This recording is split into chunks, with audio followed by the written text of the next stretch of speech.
Okay. We are live. We are live. We are live. What's up? What's up? What's up, everybody? Today's live stream is actually just going to be a little bit different than the live streams that I have had in the past. Facebook has taken a little bit longer to load up, so I apologize for repeating myself again. I just want to make sure that this information is in the beginning of the stream so everybody who sees it can watch it later or they're going to be here. But today we actually have a friend of mine who is going to join the stream. I'm actually super excited about this. I've been we'd have never met each other, but it's happening soon. But we just started talking. He actually is involved with some creators that I also watch. He also is involved with some companies that I really actually resonate with. You might have, if you've been here on my stream, you've actually seen me talk about Buyer and the web platform and whokilledthescientist.com. All of those things, I'm bringing on somebody who is involved in creating all of those. I'm super excited to talk to him. His name is Kevin. Kevin is a human on all platforms, so I hope you resonate with this this conversation we're about to have. I personally have never done anything like this before, so it's a first time for me stepping into the unknown. Growth is where growth happens when you're uncomfortable. So I'm gonna go ahead and just bring Kevin on, and let's just have a good old little chat. You know what I'm saying? Kevin, what's up, dude? What's up, dude? How you doing today, brother? Happy Sunday. Happy Sunday, bro. I'm so excited, bro. I just have to tell you this, dude. I'm just happy to see everything in motion and all that stuff. You know what I mean? Just real quick, because this is the first one. Anybody who is up on the stream, can you just there's 12 people on Twitch right now. Can you guys just make sure that you can hear, see me? We'll have Kevin do a check 1, 2, make sure everything's good, because I just want to make sure that this goes correctly.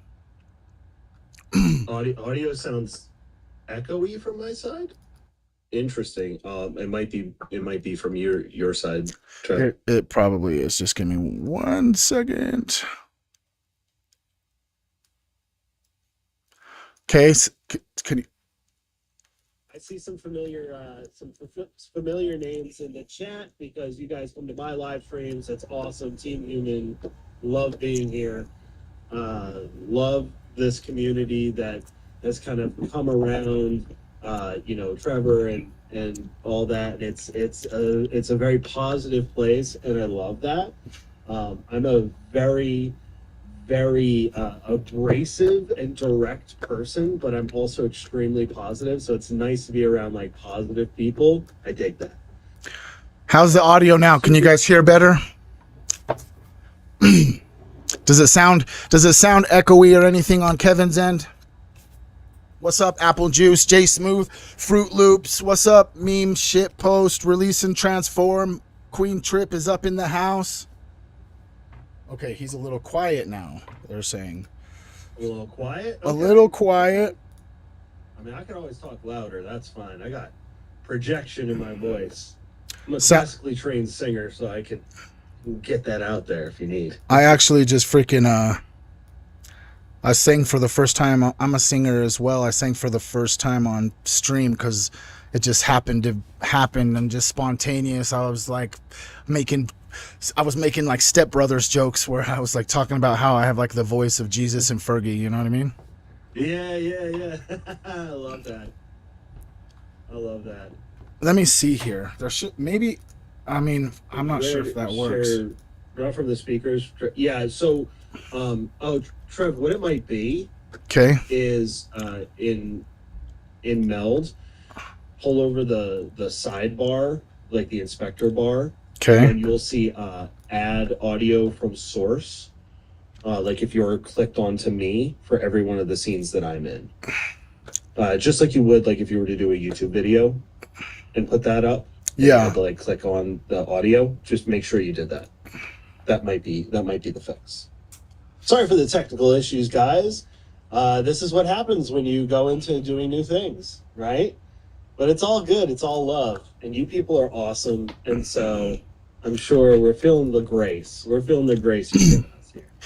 Okay, so to be honest, I'm add an add an audio track for the source. That's why I'm clicking. Yeah. Okay. And that should be whatever your screen display is. That's going to be from that source, correct? That'll be my microphone done correctly. Yes. I think that it should work then. Hey, chat. Do I sound better now that he's done this? This sounds much better. Thank you, baby. Yeah, exactly. That's the wife, Queen Now Trips. make sure you do that. Make sure you do that for all the scenes. Oh, you're right. For all of the scenes.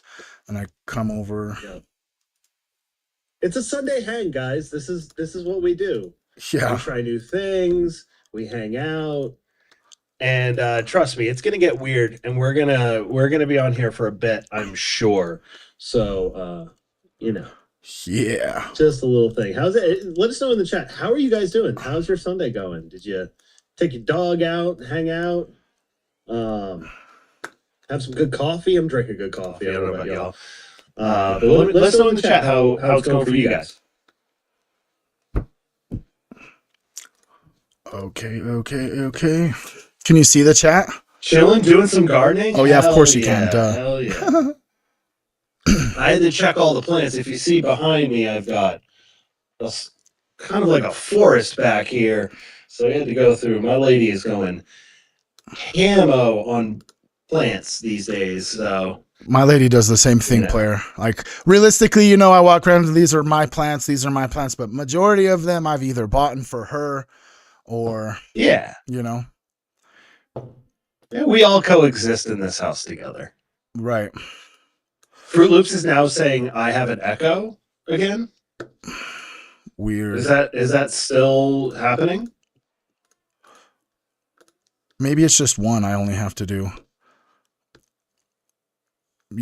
Keep going. Jay says I grounded and took the sunrise with some peaceful meditation. That's what's up. Hell yeah. Get your feet on the earth, bro.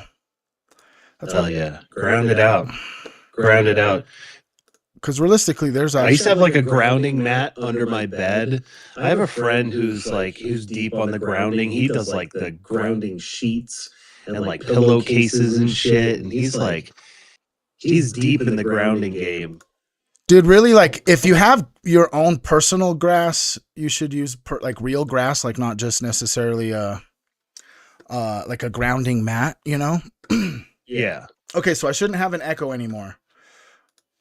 Shouldn't have an echo. Maybe it's because there might be a little echo because I don't have headphones, Kevin. I'm gonna have to grab those, bro. I think because I'm hearing you out of my computer that my mic might be picking you up. So I just turned you down. That's exactly what's happening. Yeah. Do you have a pair? Like, do you have to go off screen to grab a pair? No, maybe. I've never actually even used headphones. Hey, listen, I can hold it down. I can get to know your people. All right, let's go. I'll turn it and go find one. How you doing? You guys having a good time? I'm having a great time. I love Team Human, by the way. And no, my name, Kevin is a Human, has nothing to do with Team Human. It just came out and happened that way. And the whole premise behind that is that I think with AI and the advancements of AI and how AI is sort of eating itself on the internet, I think that you know what? I think it might have been from Discord. Let me see. But yeah,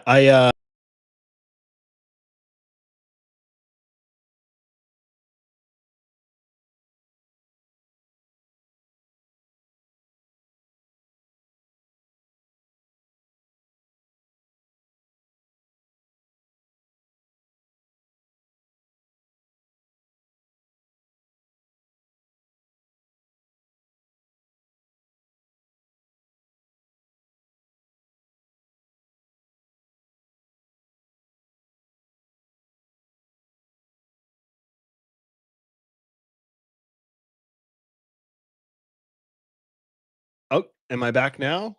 Okay. I should probably be back.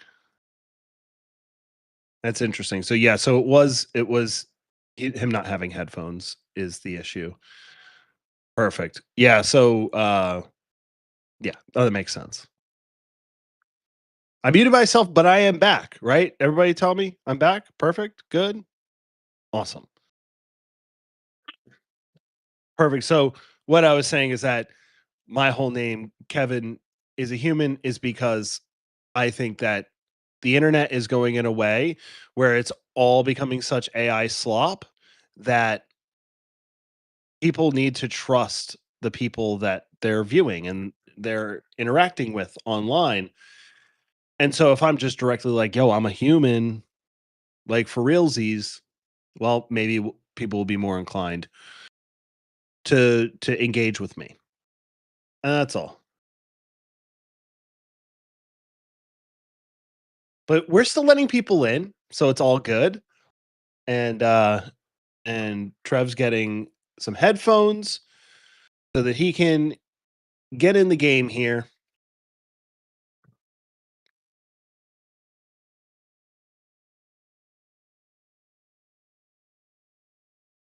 And he's back.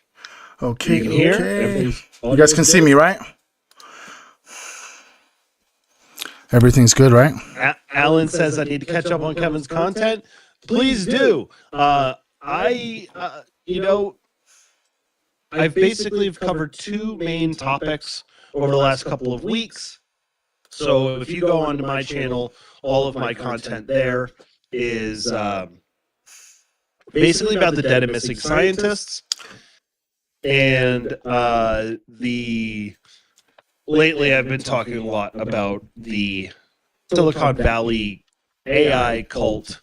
It's really a collection of like 7 different distinct ideologies in Silicon Valley where these people like Sam Altman and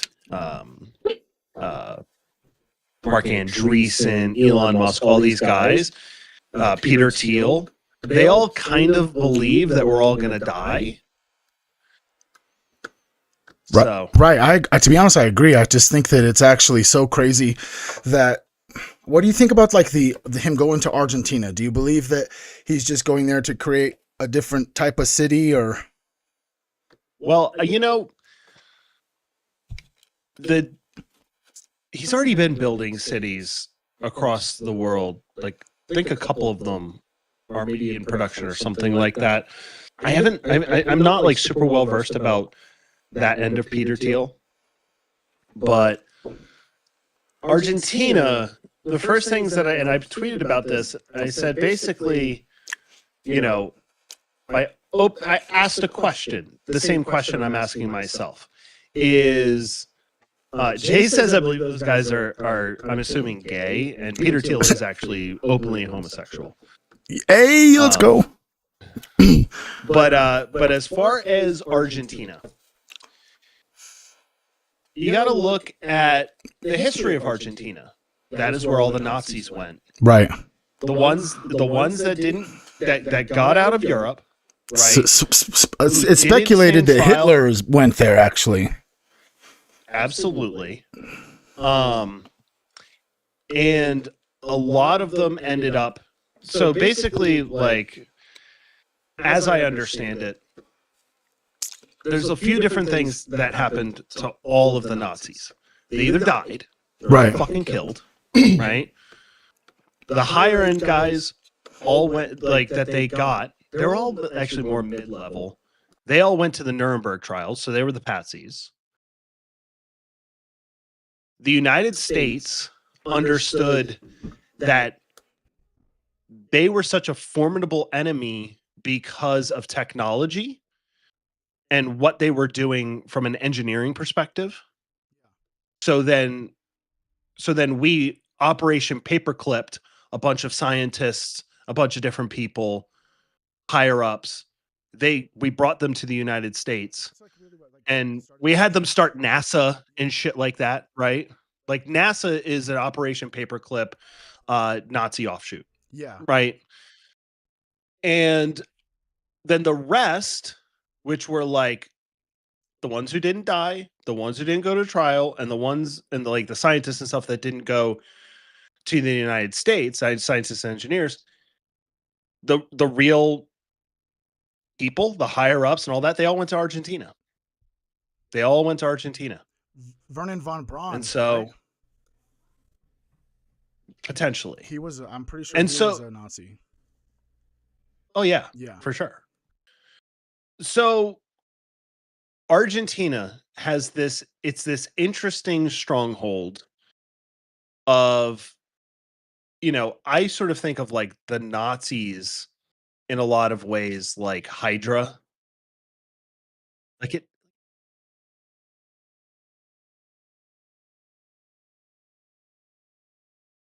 like supremacist ideology.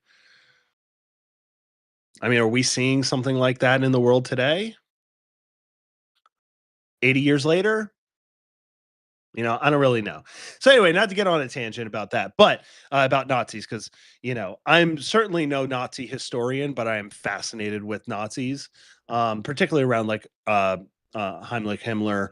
And I was talking about this on stream last night about like the occult and the mysticism and all that sort of stuff is fascinating. World War II is absolutely fascinating. I agree. But I think there's just a lot of information regarding like World War II that I mean, if we can sit and say that it's obvious that certain individuals potentially are changing narratives or controlling narratives now, I mean, whoever wins the war is the one who writes the history books, and we won the war, and then Robert Maxwell wrote all the history books. You know what I mean? So, yeah, and that's definitely part of it, and it's a lot. There's a lot, and it makes you just kind of feel like, how controlled is this world really? right. But yeah, so to get back to Argentina, because I don't want to make this about Nazis. That is a whole topic in and of itself. And I would need a little bit more brushing up before I really would go deep in that. But Yeah. Peter Thiel in Argentina, the other connections there. We know that Palantir and Peter Thiel have a deep connection to like Israel, Unit 8200, like all that shit, right? Right. And Peter Thiel ideologically, like people think he's on the right because of like all the money that he's put into the right over the last few years. Right.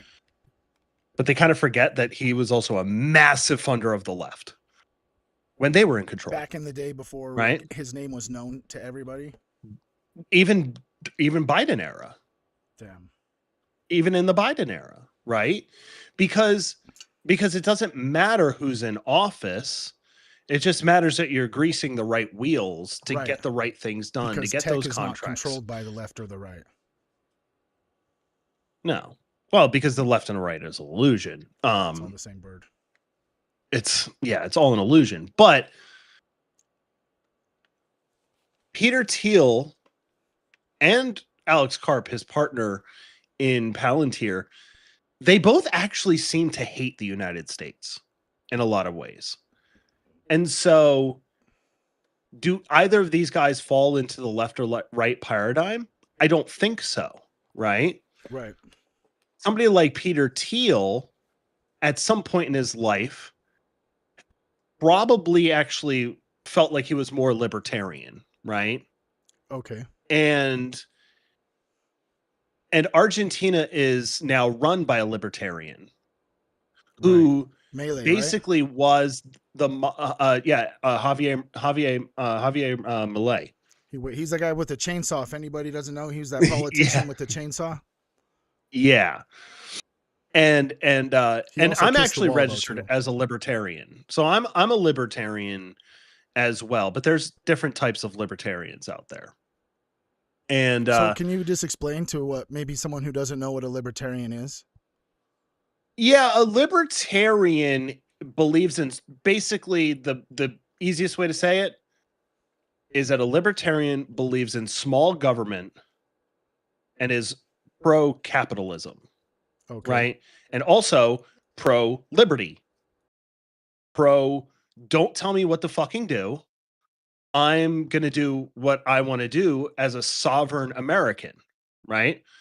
That's now there's all sorts of economic, things, and there's like different, you know, ideologies within libertarianism, which we won't go all into, but that's the basic understanding. So, probably one of the more famous libertarians would be Ron Paul, right? Dave Smith. End the Fed.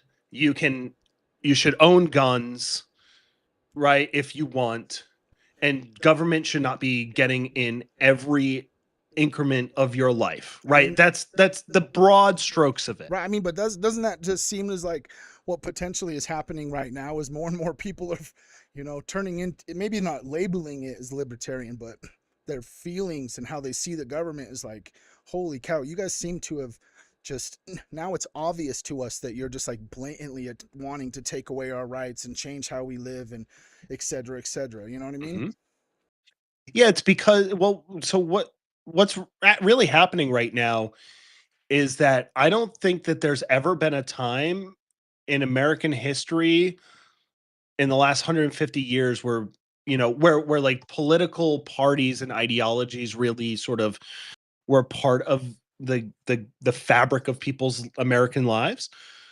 In that time, I don't think we've ever seen so many people who would call themselves politically homeless, right? Right.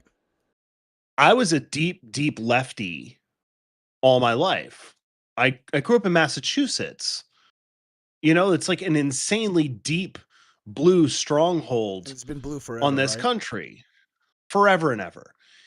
And that's where I grew up, and my family is all the same way. And if you were to talk to me and ask me about like different political stuff, I'm probably more like an 80s or 90s liberal, ideologically, but the party is acting in a way that makes me feel like I didn't leave the left left me, Do you think that there's right? like, My ideals have not changed though. right. Do you think that there's like a mass population of people that at one point were strongly identifying with left or right, and as the last few administrations has played out, that like the independent base is growing based off of, I guess, what's obvious in front of us: the corruption, the Epstein class, the wars, the rich are getting richer, how fake the stock market is. The stock market says that the economy is great, but really most people are struggling. Like, do you think that the independent base, or people who are at least looking to different uh homes, I guess you could call, because if you're really into politics, like Yeah. people really identify like I'm a Yeah. Republican with like their identity. Tribes. Yeah, but you got to remember though, and this is important context, is that up until probably 2015, 2016, the American mindset around political parties, for the most part, was not ideological, right? It was, hey, I'm a business owner. I have money. I want to reduce my tax liability. I'm a fiscal conservative. Like, hey, I grew up in an area like Massachusetts, and I believe that we should take care of like our fellow humans because we're told that this is the land of opportunity. So we should take care of people, right? It wasn't like vote blue no matter who, right? Right. Do you think it It was was like Donald Trump that brought in the the age hatred, right? of ideology. It's the age of ideology is what I would call it. Right. We live in the ideological age where now it's not about like it used to be like a political fight at a family dinner like Thanksgiving would be over policy, right? Hey, you're for this policy, I'm for that policy, right? Like those would be the arguments. Now it's you voted for Donald Trump, you're a fucking piece of shit. That didn't really exist in this country, like at the level that it is, Right. until Donald Trump came in and turned it ideological. I agree. Scotty Wheel, what's up, dude? First time up in the chat, dude. Let's go. He's from your stream, Scotty, bruh. I thought he came from your streams, but either way, Scotty, fucking love you, man. Hell Glad you're yeah. here. What's up, guys? How are you guys doing today? Can we light the chat up real quick? Can everyone just do a quick check-in? If you're here, whether it's on Facebook, YouTube, or it's on Twitch, can you just, I don't know, drop some alien emotes in the chat, whatever it may be, bruh. Aliens. I got my alien head right here. Oh, my alien head is over here. I need to get one for right here though. I have this alien head though. Trip over drip, dude. Yeah. All right, so bro, how did you what got you into where I guess kind of just like tell us a little bit about yourself and how you got to where you are today, you know what I mean? Totally. So, I originally more or less from Boston. I spent the bulk of my life there. Came up in the weed game, did a bunch of also on both sides, right? But I worked in the cannabis industry for, like 13, 14 years, worked with big brands. I used to do marketing for Raw Rolling Papers.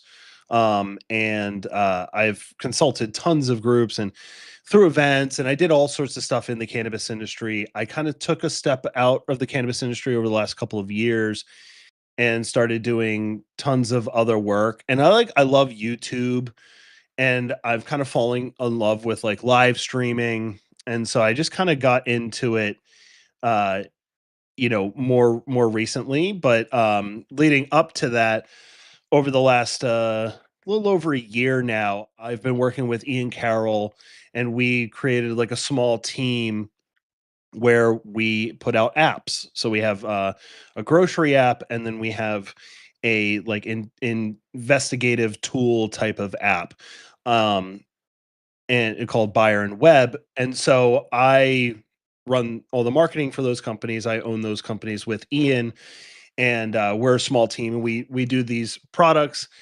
and we've got them both out now. And so I started kind of being like, okay, I want to start like live streaming again, and or live streaming and doing YouTube and doing content and stuff. And I really thought that, we can talk about the heavy stuff, like we can talk about the world, but we should talk about the world honestly. And then I also think that, I think we need palate cleansers, right? Like I don't like I just I'm sorry. And if you're a content creator on here and you're talking about Charlie Kirk, I think you should. And I think it's important. But every time I see another person talking about fucking Charlie Kirk, I just want to put a fucking gun in my mouth, because it's just like, I'm sick and tired of talking about Charlie Kirk. I need a palate cleanser. Let's talk about how the government is corrupt, but around like esoteric shit like aliens, right? Right. Dead and missing scientists. So like we can talk about the real shit, but we can also kind of get a palate cleanser of like, hey, there's all of these other things too, right? And and in working with Ian, I sort of realized there's too many, especially now with this administration, with the world as it is now, with the clickbait sort of hyper, content driven world that we live in. The only way for them to do the things that they do is to flood the zone, to just flood us with too much stuff. And it's hard to sift through. And we can't just expect that Candace Owens and Tucker Carlson and Ian Carroll and fucking everybody else are going to talk about everything and do everything. We need more people. Right? You Right. don't have to be a journalist. You don't have to go to school for journalism. You just have to learn the principles of journalism, or learn the principles of like finding the truth. And you should also be either having discussions with the people around you, letting people know like, hey, there are some like really challenging things that we have in this world, and talk and have discourse and do that. Or turn on a camera and talk to 20 people. And maybe in a few months, you're talking to 100 people. And maybe in a year, you're talking to 1,000 people. And those people are all talking to other people. Hey, I learned about this thing. Did you know about this? This might be concerning. This might be awesome. This might be X, Y, or Z, right? Right. And so I'm just trying to do my part. Bro, you've done your part, bro. Because realistically, even we just talk about the Epstein files, right? Me and my Totally. wife did some math, bro. If you, for 8 hours a day, because obviously you would need to eat, shit, and sleep, right? But for 8 hours a day, Of if you course. went through every single one of those documents one by one by one by one by one, it would take you like 80 years, bro. So the fact that you have Correct. done a huge thing for so many people, not even with just Epstein, bro, but with the freaking UFO files that are in web, the freaking 9/11 files, the FBI files, bro. Yeah. You have done something that, like, really, I've told you a bunch off camera before, you guys, that's a game changer, bro. It's a game changer. Just like Bayer, Yeah, we bro. think so. Just like Bayer. Yeah. Everyone who is awake on planet Earth right now knows that there is a tremendous amount of poison, one, in our food.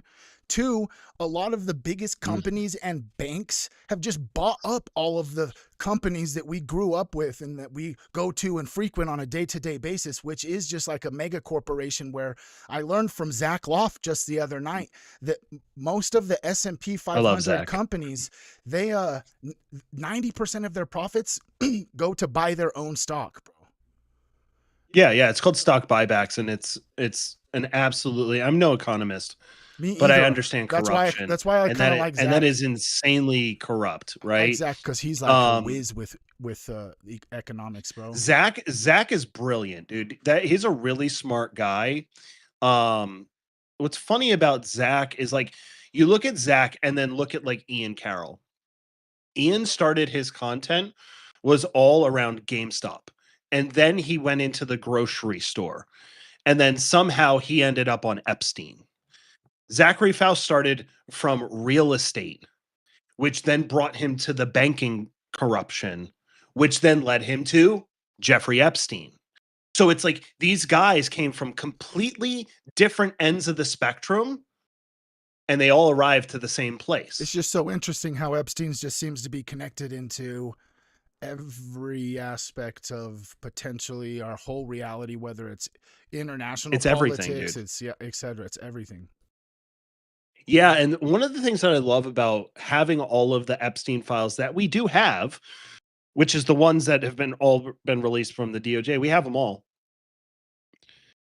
The thing that I love to do, because it's just a knee-jerk reaction at this point, is anytime a new conspiracy comes around or I have a different idea or something I'm researching, I go to web and then I just create a new chat in the Epstein thing and be like, tell me everything about how if Epstein had anything to do with this. And then almost every time there's at least an email or there's something, He was also some obsessed with person that he was UFOs and connecting. aliens. Like even in the aliens, there's connections between Oh ETs yeah. and UAPs and Epstein.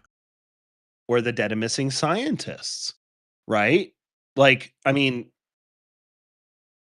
so we focus a lot on Lil St. James and the New York townhouse, right? With regards to Jeffrey Epstein. People almost never talk about his spot in Paris, Or Mexico. and Or New and Mexico, I few mean. people talk about Zorro Ranch in New Mexico. Ranch in New Mexico is fucking insane. I've, It's every bit as insane as Little St. James. oh yeah, dude. I've watched so many. And the fact that, like, the news won't talk, they'll talk about Jeffrey Epstein, but they won't talk about Zorro Ranch, leads me to believe that there's something happening or that happened over in Zorro Ranch. Now, I can tell you this. Jeffrey Epstein directly stated to Steve Bannon, and I have the correspondence because they're in the files, where he said that he bought Zorro Ranch. And he said this in 2017, I think, 2018, a little bit before he died. He bought the ranch in 1993. He tore it down, made a completely new ranch, and in 1996, and I think that finished in 2003, something like that. And he directly said that he bought the land because of its location and how close it was in proximity to Los Alamos National Lab and Santa Fe Institute and some other key installations all around science. Los So there's Alamos, all I the dead just and watched missing S4, bro. scientists. The Bob Lazar movie. Have you I haven't seen that, bro? I haven't seen it yet. It's pretty dope. I'm be honest with you. I'm a deep old school UFO guy. I have essentially I've figured out over the last like 5 years that this is all completely controlled. The entire everything from the releases to the disclosure to Lou Elizondo, Jeremy Corbell, fucking all of this shit. Do you think that Like, it potentially? I don't know. What if I it's don't know a, how. What if it's a Palantir flex, bro? Because they fucking came out with the aliens.gov. Everyone was like, oh my gosh, the US government bought the aliens.gov domain. And then they like trickled out some UFO stuff. And then all of a sudden come to find out aliens.gov is actually like a real-time tracker for illegal immigrants. Yeah. I get pissed off a lot when I say that made my blood boil, dude. It made my blood boil. Maybe it's the fucking lefty in me, but I just believe that like all humans have worth and no human is better than the other. Every life Like is we valuable. we all have worth. And I grew up in a generation that said you can come to America because this is the land of opportunity. This is the melting pot. I grew up in cities with strong immigrant populations. I have seen the American dream at work in the fucking immigrants of this in Massachusetts, country. in New York, in some of the Everywhere. Yeah. Right here in Los Angeles where I live. Right. I just feel like it's gotten to the point where the reason the I guess the negative vibrations towards immigration currently is it started with the hatred that was programmed from when people weren't getting the vaccine or getting the vaccine. They were trying to break families apart about not wanting to see each other. If one of them didn't believe that the vaccine should be taken, all of a sudden now no one shows up to Thanksgiving, and then it turned into the ideology stuff, like you said, and then it's like it's hatred. just like I'm saying, it's the ideology that now we've allowed. It's become cool to segment yourself by ideology and to be hostile to people who think differently than you. Do you think it has to in do America with, in the America that I was told this was, we didn't do that. Do you think it has to do with like we were tolerant the ideology of everything. with MAGA? It's like if it almost seems as if some of these politicians, it's almost a requirement that if you're on the right that you have to be for immigration and you have to like perpetuate false ideologies to get people obviously to believe or to trust them or whatever their purpose is. Obviously they're not telling the truth, but it's just like this identity thing where it's like, now, to be honest, I never even voted my whole entire life until it was Kamala Trump, dude. You know what I mean? And if I'm being straight up, the only reason I voted for Trump is because, I'll just say it straight, I wasn't really down with the whole transitioning of kids that was on the other side. That was like my biggest issue. And so I just felt like if we had 4 more years of Kamala, then it would just go, I guess, in a sense, in a direction I didn't see. And then I fucking feel even dumber because I voted for Trump. And then this dude just basically lied to every person that really went out there and voted for him, like people who never voted, just like different ethnic groups, you know what I mean? He was like, we had the most young black men that ever voted for me. He's, yeah, because we believed you, and now you've just like completely done everything that's different, you know? Yeah, Donald Trump, and I don't even blame him for this, but Donald Trump is the person that ushered in this new era. This era of ideology being the backbone of everybody's personality. He did that. Now, was that purposeful? Is he the bull in the china shop, but like the bull had a handler who put him in that china shop and closed the door behind him? We'll never really know. But this is a really weird time to be alive. And what I hate the most and what I'm most scared of are the young people today who have only known this. The kids who are, COVID 20 kids, years bro. old now who are able to vote, who have only known this ideological world. That scares me a little bit, It does make me nervous as well. because I'm 41 years old. I grew up before the internet, and then as the internet came on, and then obviously I'm still alive today, so I've seen I've seen all of that. I remember the world and what it was. Like, it in 10, 20 years, it's gonna be weird or a point of pride to even say, like, I knew the world before COVID, Right. right? Just Because like that was another inflection point. we're like the last humans that are gonna remember before internet. Like, you know what I mean? Like Yeah. we're transitioning. Like Yeah. imagine the kids, bro, that were in like elementary school during COVID in the most potentially important first 7 years of their life. Their brain is in a state of fate, which is like a frequency that allows more downloads because they have to learn how to really be a human in the first 7 years. It's complex to walk, Mhm. talk, emotions, energy, food, bathroom, Yeah. and imagine how I just think about this a lot, that there's like a whole generation of kids that aren't quite old enough to like be out in the general public as adults yet, that lived for many years seeing no physical emotion in humans because the mask was covering their faces. They didn't see people smile, or when you laughed, you couldn't see the expression of laughter. You just heard the sound, And I think that Yeah. potentially is going to, we don't know about what the impacts of that specifically was. Yeah, I mean, there's a lot of weird things going on in the world that are, I think, pulling us away from our humanity.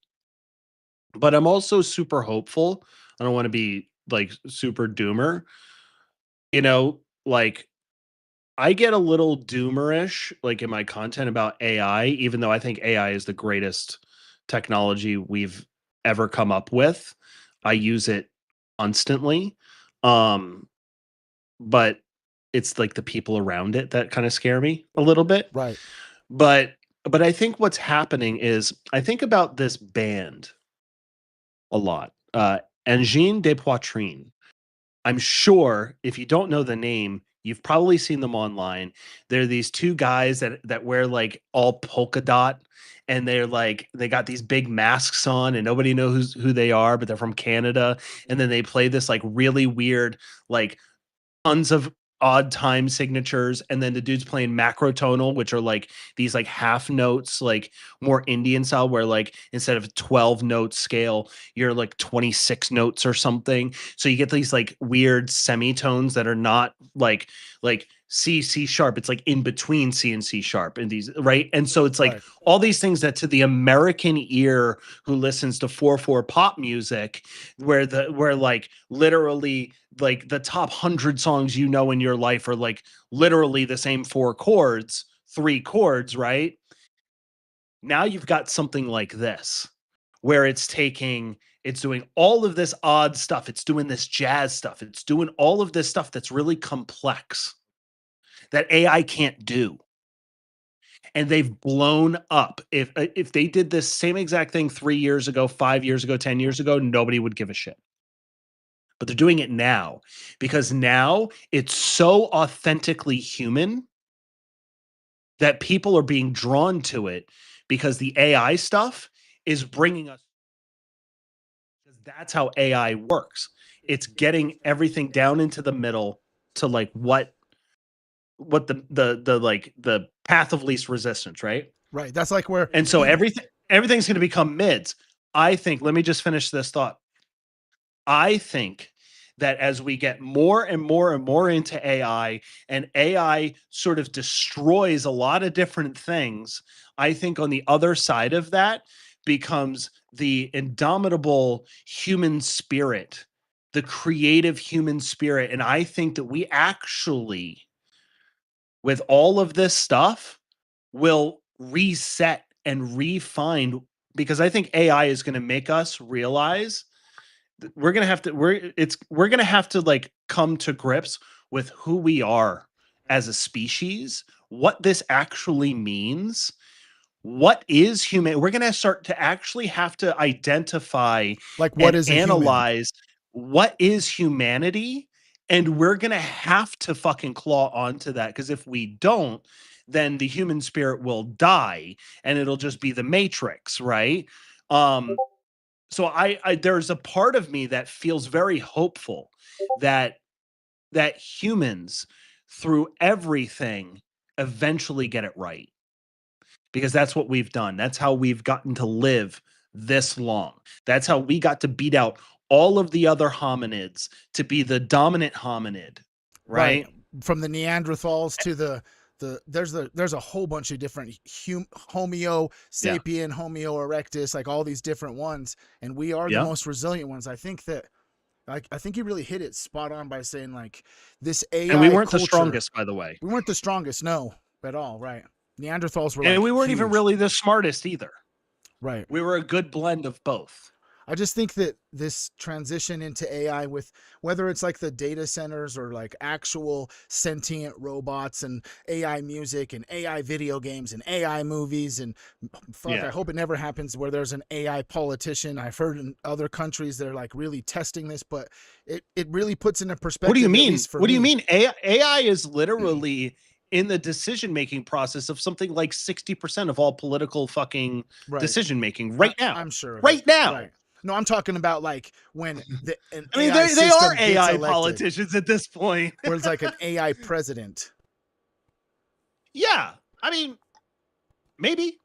I just I feel mean, like I think it's putting a perspective on a lot of humans in real life right now. Like, what does it mean to be human? Because in all actuality, I'm a human, bro, and I want the human species to survive. There's potentially satanic yeah. pedophilic elites that are eating and sacrificing our kids. There's potentially reptilians. Now there's might going to be sex robots, and then there's going to be like best friend robots and like maid robots. And it's like being a human it's especially with the aliens and the AI, it's really putting, I hope that it's putting more pressure than what I see, but on the human consciousness of like, what is this? Why is it me? If there's other life forms out there, like, why am I here? What am I supposed to be doing? What's my purpose? How can I contribute? Like, does that make sense? Yeah. But the answer to that question is always like the John, like John Lennon says, like the purpose is to just be happy, right? Right. Just just just find purpose that makes you happy, right? And that's different for different people. And for some people, something that like maybe having a relationship with an AI girlfriend is what makes somebody happy. I guess that's true. You're right. Who the fuck am I? Right? Like Right. who am I to tell you no? Right? I mean, because the 'Cause alternative could be I don't get self-exiting. You know doomerish what I about mean? this stuff. Yeah, like I don't get doomerish about this stuff. What I do get doomerish about is the people who are controlling it, who I think are psychopaths. I I agree. think they're not regular people, right? They're just not. I mean, They all look like lizards. that's just not my opinion. I mean, that's how they present themselves, right? And and that's what I care about is like it's about whose finger is on the button. You know what I mean? Like I'm not afraid of a gun Right. unless somebody who wants to kill me is holding it. And it looks like the people that control the button are trying to kill us. Yeah, because and this is the whole thing is and I've been doing a lot and I'm going to do very deep dives into every one of these ideologies, but there's essentially this thing called Tescrial, and there are 7 distinct ideologies within Silicon Valley, like the AI tech movements, Like and they're different from all Scientology. much different. So they're basically T transhumanism, E extropianism, which is an offshoot of transhumanism. You know, there's like uh singularitarianism, if you believe in the singularity, Ray Kurzweil, like the singularity, that whole stuff. Um, C is I'm forgetting what the C is right now. There's long-termism. There's like all these different things, right?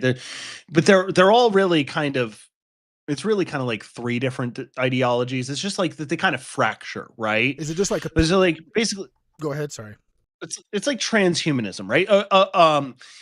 So like there's like, here are the basic the fundamental ideas is, and where their differences lie are in like how they would get there, right? But essentially, that the next evolution of humanity is a merger. I just call it what it is, cyborgs, right? These are cyborgs. They want to meld with technology. Now there could be different avenues that they see it happening, It's right? like to create a There's, superhuman. well, I mean, it could be brain chips like Neuralink. It could be uploading your consciousness into a data center. Um, it could be um, robots, like uploading your consciousness into a robot. Um, they're all different manners in which they think, but generally speaking, they think that we are going to Integrate. in a lot of ways integrate with AI, robotics, things of that nature. There's some that believe that we're going to be able to like have AI in our own consciousness, right? But that's not for all of us, Right. That's right? if you have the money to buy it. I say we're all the digital goy. Have you in seen the movie this. Elysium? I haven't. It's like a No. Matt Damon Oh, movie what? where they're on planet Earth and like the elites live on this ring above the Earth. No, but I mean, this is the type of thing you see it in a lot of different shows and stuff, whether it be predictive programming or whatever. Even like a game that I played for a long time, Arc Raiders, is about that, Right. right? Like low key, like as people are starting to figure out like what happened in this world, like over months of people playing the game and like looking into lore and all this stuff, it's like you find out that there's just like all the elites leave and they leave us in this broken world, right? There's tons of different movies, books, television shows that all are on that, because a lot of them are written by or in part by these different tech cultists. You talked about Scientology earlier. Scientology was a religion cult that was created in like the 1940s from a sci-fi writer. Ronald J. Hubbard. Yeah. L. Ron Hubbard. Yeah, L. Ron He Hubbard, was sorry. he was a sci-fi writer, They believe in an right? alien And as their god, so, right? and that just shows you how important fucking telling stories is, right? If you're able to tell a story, there's power in that. Amen. And so, and that's, it's all the same stuff. There, like I said, there are offshoots of this that believe that, there will become a time, it's called the singularity, the moment where AGI or AI of whatever level can exceed human capacities in all capacities, Right. right? When that happens, what happens? Right? Do we have universal basic income? Do we just hand over, like you talked about, like an AI president? It would just like, if we had a one world government that then was just essentially run by AI. Right. I mean, do you think That that could be a utopic situation, but that also, when controlled by fucking psychopaths, could be a dystopic situation. I guess my biggest concern is just like it seems as if like there are places where the first real application in civilians' lives of AI robots is probably and most likely going to be in law enforcement. You know what I mean? There before we get to where we have super advanced personal robots, the ones that control, like obviously if you had a squad full of Optimus as police officers, then casualties would disappear. You would be able to probably succeed in your missions or your goals a lot easier, you know? So, Totally. like, at that point, when it gets to the point where the highest advanced AI robots we engage with on a day to day are the military or the law enforcement, it just makes it seem kind of, I mean, it's suspicious that at that point, that's when they I might mean, come to your house door to door. You know what I mean? Palestinian kids are getting fucking mowed down every single day by AI powered weaponry right now. Right. Right now, it's the testing ground. Right. That is the testing ground. In the Right? military That's aspect, the so you testing think ground for what's coming. do you think Argentina is the specific place where the societal or economic testing ground is going to start before, you know, does that make sense? Like, because I know that a lot of these So we billionaires, they test we their went stuff down in some different countries. tangents. We went down some tangents, but I actually didn't even get to finish the Argentina thing. But this dovetails right back to what I was going to talk about. So I talked about Malay, right? Libertarianism. Okay, cool. Malay is, I believe, related, maybe through marriage, to Bibi Netanyahu. He's very close to Bibi. Dang. And oh yeah, so he's went to is Israel, right? Palantir. That's Palantir too, right? Oh, dope. He's fucking smooched the wall and everything, dude. Yeah. So there's also this Israel connection with regards to Argentina. And so I don't know why he's down there, but I think Parody Jeff on X had posted this, and I've not corroborated if this is true at all or not, but it is something that I think is interesting, where it's a map of the world, and it's like Israel has Jericho 2, and if they were to do the Samson option, like Jericho 2 can't hit everywhere in the world, Right. but it can hit a lot of places. One of the places it can't hit is Argentina. Another place it can't hit is California, which is where I'm at. So I'm like, all right, cool. But Yeah. like that also means everybody that I know and love in Boston gets evaporated. Right. Theoretically. right. I don't know though. I mean, I don't know like how much validity there is to that map, but maybe that's part of it too. I really don't know. But also here's the other question, because I got to question everything. Why are we talking about that? Rich dudes move fucking all over the place, dude. Right. Could that Why just are we be a talking about psyop that? to start a whole bunch of fire in the news about Peter Thiel, just so that, I mean, it potentially is a distraction? But you're right. Why is it that for 2 days so many X articles were just like Peter Thiel, Argentina, Peter Thiel, Argentina? Yeah. Who runs X? There's one private citizen that has the most government contracts. Yeah, who also got his first real money from a company that he built with Peter Thiel. Oh, right. PayPal. They're the PayPal mafia. And they're like the richest people on the fucking planet. So, but to get back to the AI stuff, is like, well, with like money won't really exist.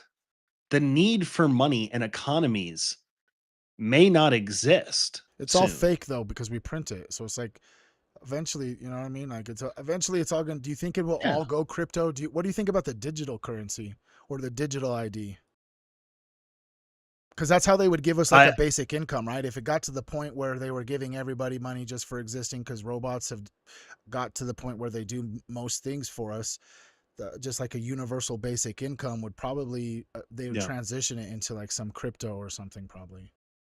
And then if you're potentially, and then if you're not obedient, they just like turn it off. During COVID, a lot of people missed this, but during COVID, when they were talking about giving stimulus checks to everybody, The whole stimulus program was really built around this idea around already built infrastructure to give every American citizen a crypto wallet that the government owned. There was Tether, 1-for-1 USD to one, Tether USDT, Right. which crumbled and nearly fucking destroyed the entire crypto market. It destroyed every project I was working on at the time. And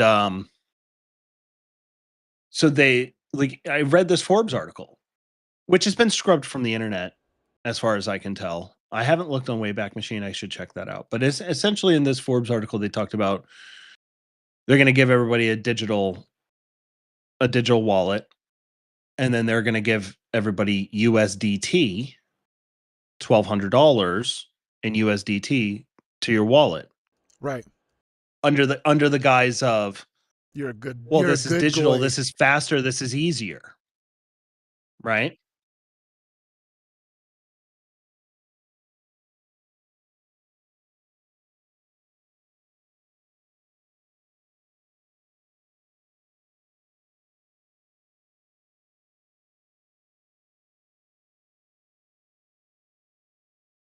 And that's happening in China right now.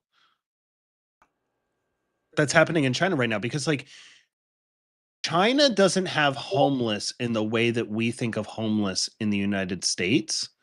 The homeless of China are the ones that are basically locked out of the societal systems because they've been locked out by the social credit score system. Right. And they're like, those are the people that are sleeping on the streets. They're not people that like hit a rough patch. They're like people who like were critical of the government on like the government owned fucking platforms What was because that they're one? all Red government something? owned. The one that like would. No, not on there. That one. Personally, I just think that was like I think that was a psyop to get Americans' data. It was 100%. No, China doesn't need to go through all that to fucking get our data. Well, one of the They don't. You're right. But one about the data part, they already have all of our data. It was more about the like opening up communication and relations between Americans and Chinese. That's really like where its power was for that like 2 weeks in time. I don't know. Sometimes it's just like, bro, that's a psyop. I don't know what the psyop is. Like, right. What is it a distraction from, or what is its purpose? But I know it's a psyop. Right. Right. But I watched this. Do you know who American Alchemy is, or Jesse Michaels? Oh yeah, I'm a big fan. I can't remember the person's name, but they talked about this dude named Pershard. He was like a scientist that was really involved with MK Ultra. It's like a 2.5 hour podcast, bro. But it just gets to the point where you're like, bro, for example, Jeffrey Epstein had a dentist office in and on the island, right? With all the faces. People say one of the faces are like a replica of Howard Lutnick. You know what I mean? I mean, it's very clearly Howard Lutnick. But just imagine, like, they've in the MK Ultra information, they were testing to put metal inside of tubes or in a cap that a low vibrational frequency could trigger inside of the metal, which is connected to your jaw, to your brain, and like send voices into your head and stuff. You know what I mean? Yeah. And so that's old tech, because I think they can fucking do that shit right now and just beam shit right into your fucking head. Oh, dude. I agree too. But I'm just saying, like, that's how far they went with the psychological operations, was to potentially extract teeth from people and put in devices. And so like, I just don't think that there's enough humans that even I'm glad that you have, like, I'm really proud of you, bro, for like you doing what you're doing, especially with the content and doing buyer and web and all that stuff. Thank bro, you.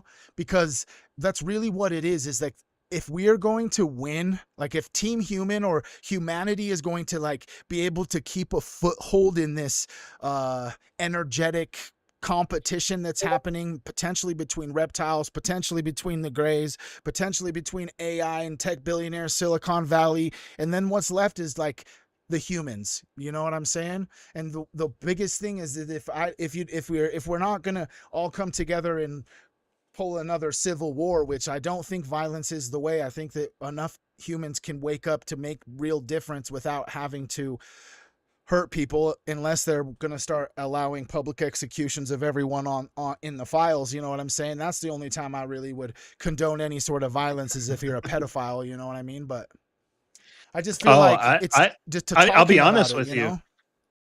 know? I sometimes wonder if the only way out of this mess is violence, because it's the only thing that we haven't done.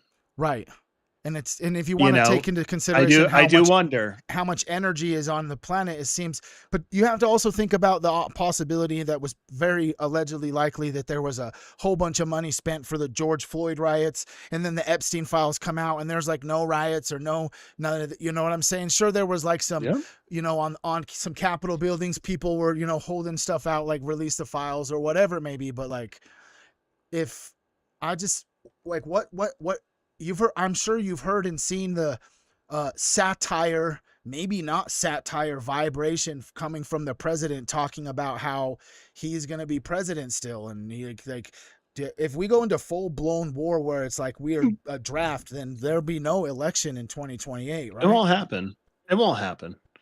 It won't happen because the people, first of all, I also want to just say, I am not condoning violence. I'm not saying that violence is the solution. I'm asking, is violence the solution when we've tried everything else and Correct. nothing else works? Right. I understood Right. that Like, too. so I just want to make that distinction. But also, with regards to like third term type stuff, we have, I don't even know how many ex-military in this country. We have a lot of ex-military in this country.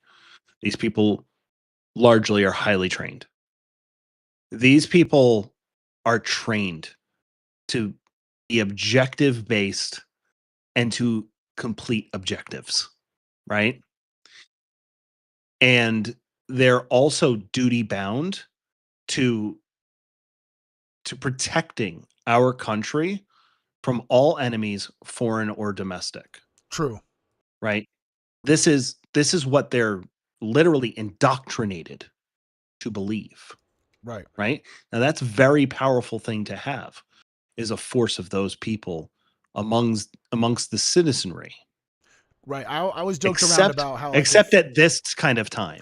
Because this kind of right. time, if we were to actually fucking do a revolution of sorts, the ex-military would be on our side because they believe in the fucking Constitution.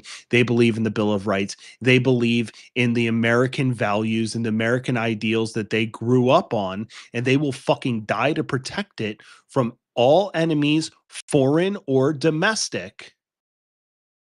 And if Trump really tries to do a third term, I think that actually might bring violent times. Right. That would be like because that is a bridge too far. Correct. But the reality is that I don't think Trump even has. I would be shocked if he lives long enough to see a third term. Just because of health? the man's he's in incredibly poor health by all accounts. And he's then in he never incredibly sleeps poor either. health.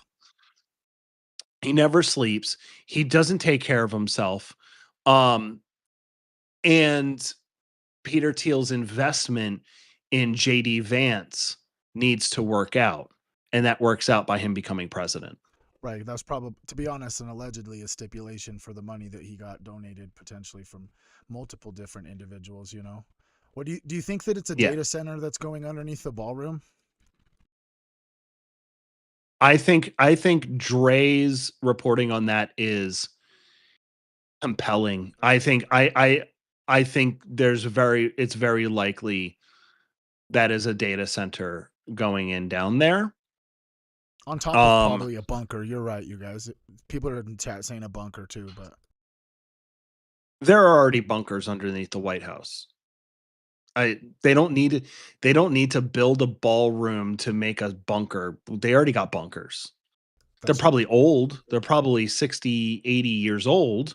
They got bunkers under there. That's really not the trust me. I mean, that I don't think that's the thing. I'd look at, like, why would you put a data center down there? Like, doesn't even make sense, really. But Dre's reporting on it was fascinating. Ian's take on her reporting, also quite fascinating. Correct. And I think that, yes, we need to before I really go into it, we really need to define what a data center is, right? Because most people, and this is what we're told, is that data centers are for AI, right? This whole notion that every time you ask a question, it is a bottle of water, and that's done in a data center. Correct. That's not necessarily true. Yes, that is the infrastructure that can be used to grow AIs, because AIs are not programmed, they are grown. And That is trained, also right? a very important thing. Not even trained. They're grown. It's fascinating. It's a whole thing called gradient descent. It's like it's well above my pay grade. Fascinating stuff though. But anyway, yes, sure, you could do that.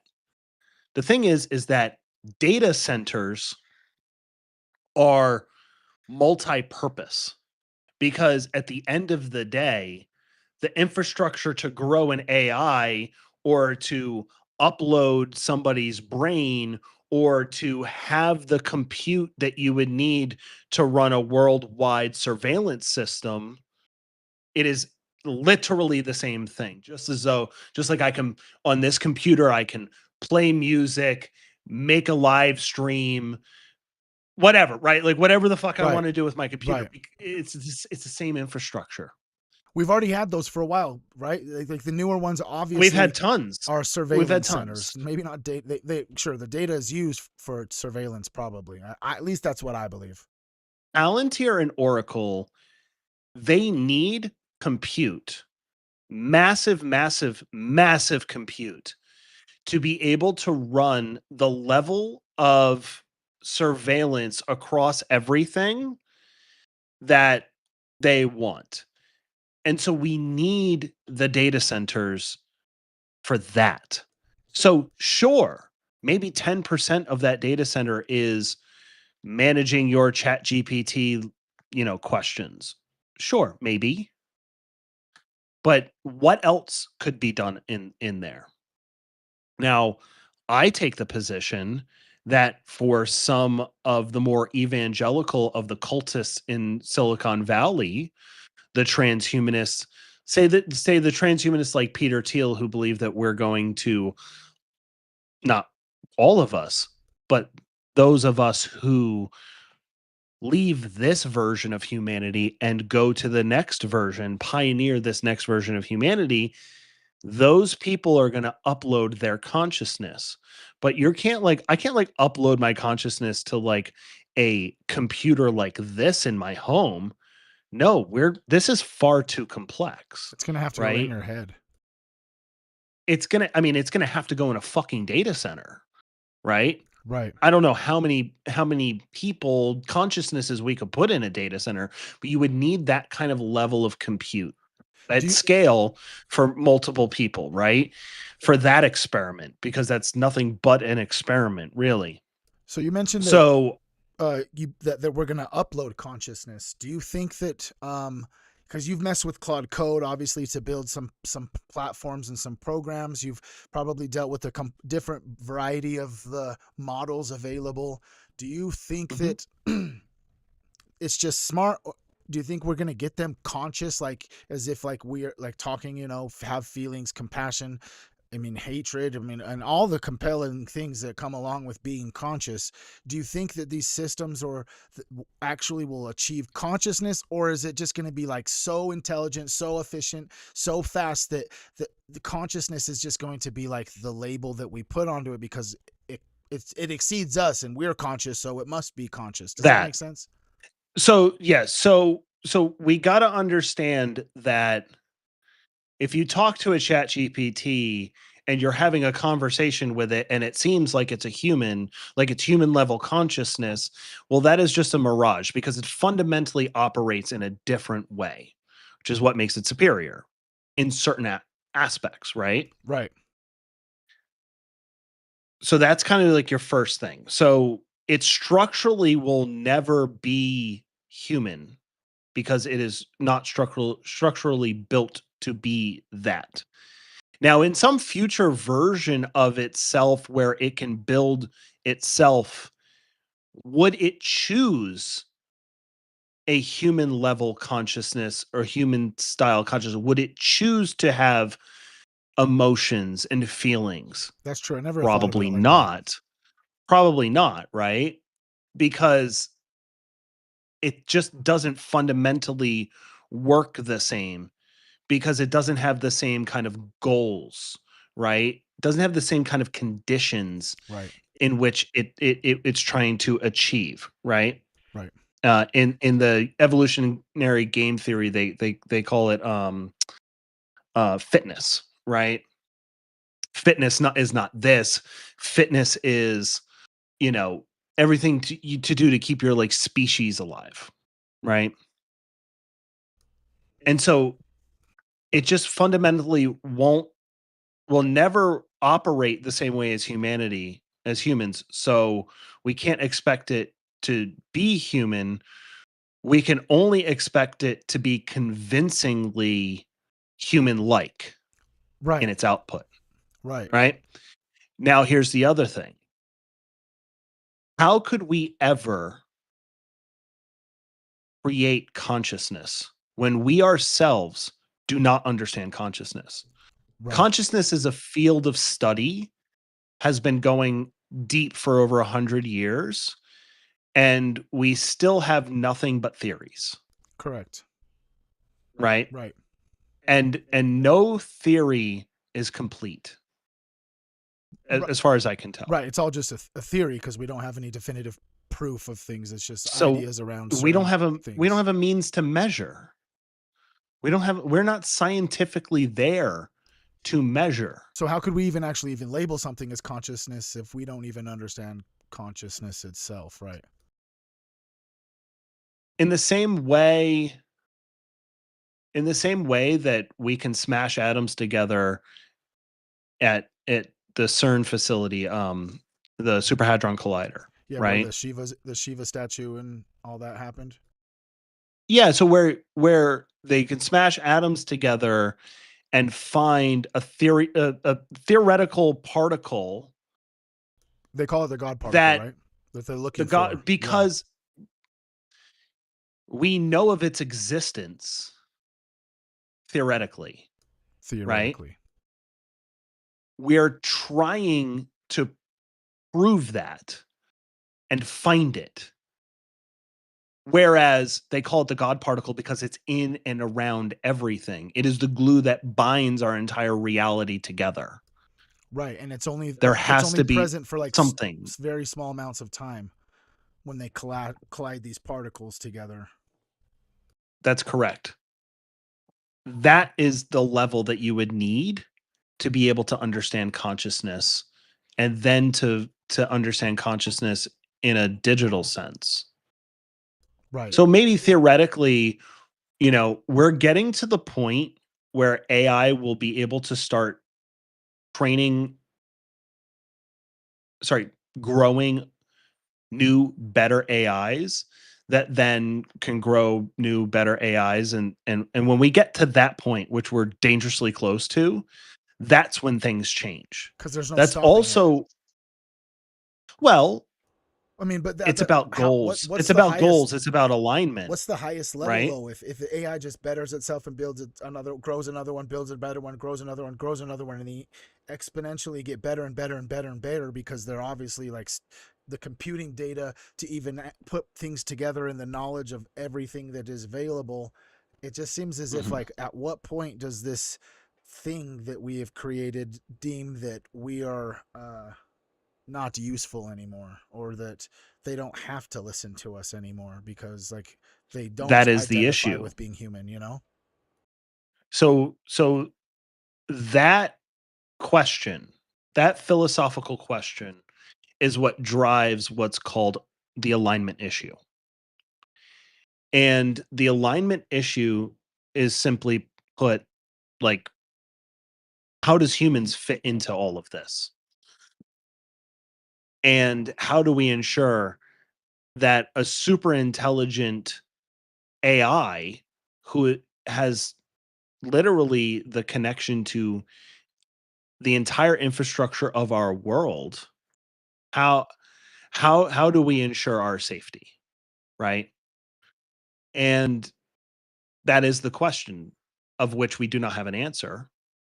And the biggest problem right now is that your open AIs would say things like, well, we've created an alignment committee to make sure that are always building with alignment in Like mind. And ethics, like then they stop. And then they stop the research, they stop the work, because now we're in an AI arms race. We do not need to be exponentially growing AIs in the manner that we are. Where we're sitting right now, if we didn't, if where AI is right now, today, we kill any future research. It would never happen. But theoretically, if we were to be right here, right now, forever, we could build like a utopic society together that isn't run by AI. right. Right? It's super useful. It's super useful for the infrastructure of the world that we live in, which is extremely digital. And we would be in control of it still. And when you say The AI second arms thing, race, you're meaning like the militarization of AI robots and like weaponry and that's what we're in, right? no, no, actually, that's not what I'm talking about, though that is real. What I'm talking about is the AI arms race between the AI companies, the competition between the American companies like Anthropic, Perplexity, OpenAI, Google, right? Right. But I'm also but it's a two-front war where they're all competing with each other in the market to build better AI To so that monopolize AI, basically. they can get whatever little money there is in AI, because these companies do not make money, they burn money, they light money on fire, Right. right? The AI arms race is with China. To get the best one before them, or like, I don't. That's where it comes confusing. Is the first. Potentially the first to achieve AGI or super intelligence, AI super intelligence. To be honest with you, I don't think that there's an end goal in mind with a lot of these people that are dictating this. I think it's a little bit more simplistic. Okay. Like, if we don't do it, China's going to do it, and then we'll be fucked. It's more Okay. like that, in my mind. Right. At least that's the hopeful part of my mind. It's just like, oh, you're just stupid. Right. Like, you're just like, you don't understand what you're doing. You're just stupid. You're really smart about building them. You're really stupid about the everything else, right? But we just live in, and I'm very pro capitalist, but the capitalism with the AI doesn't seem to work, which is why Elon Musk keeps talking about like universal basic income, Right. which I also think is probably coming from an insidious place, because, well, you guys already have all of the everything, and then now we're all just going to be like cut out of the system that allowed you to get everything, right? Right. um but the capitalist the capitalist system, in the way that it's set up right now, requires constant growth, and these companies, without the stock market, they don't have viable businesses. You know, they're burning government contract money, they're burning VC money that comes in, billions and billions and billions of dollars, but they're generating millions, Right. right? It's costing them billions, but they're generating millions. Right. Or it's costing them tens of billions and they're generating a couple billion, How? right? Like, that's That's so from a capitalist perspective, from my vantage point, I look at that and go, is there enough money to feed that beast until quantum computing comes at scale, which then would reduce those costs down immeasurably? Or um I mean, I really don't know what else you really could do. Because even Sam Altman has outright said that we don't make enough money.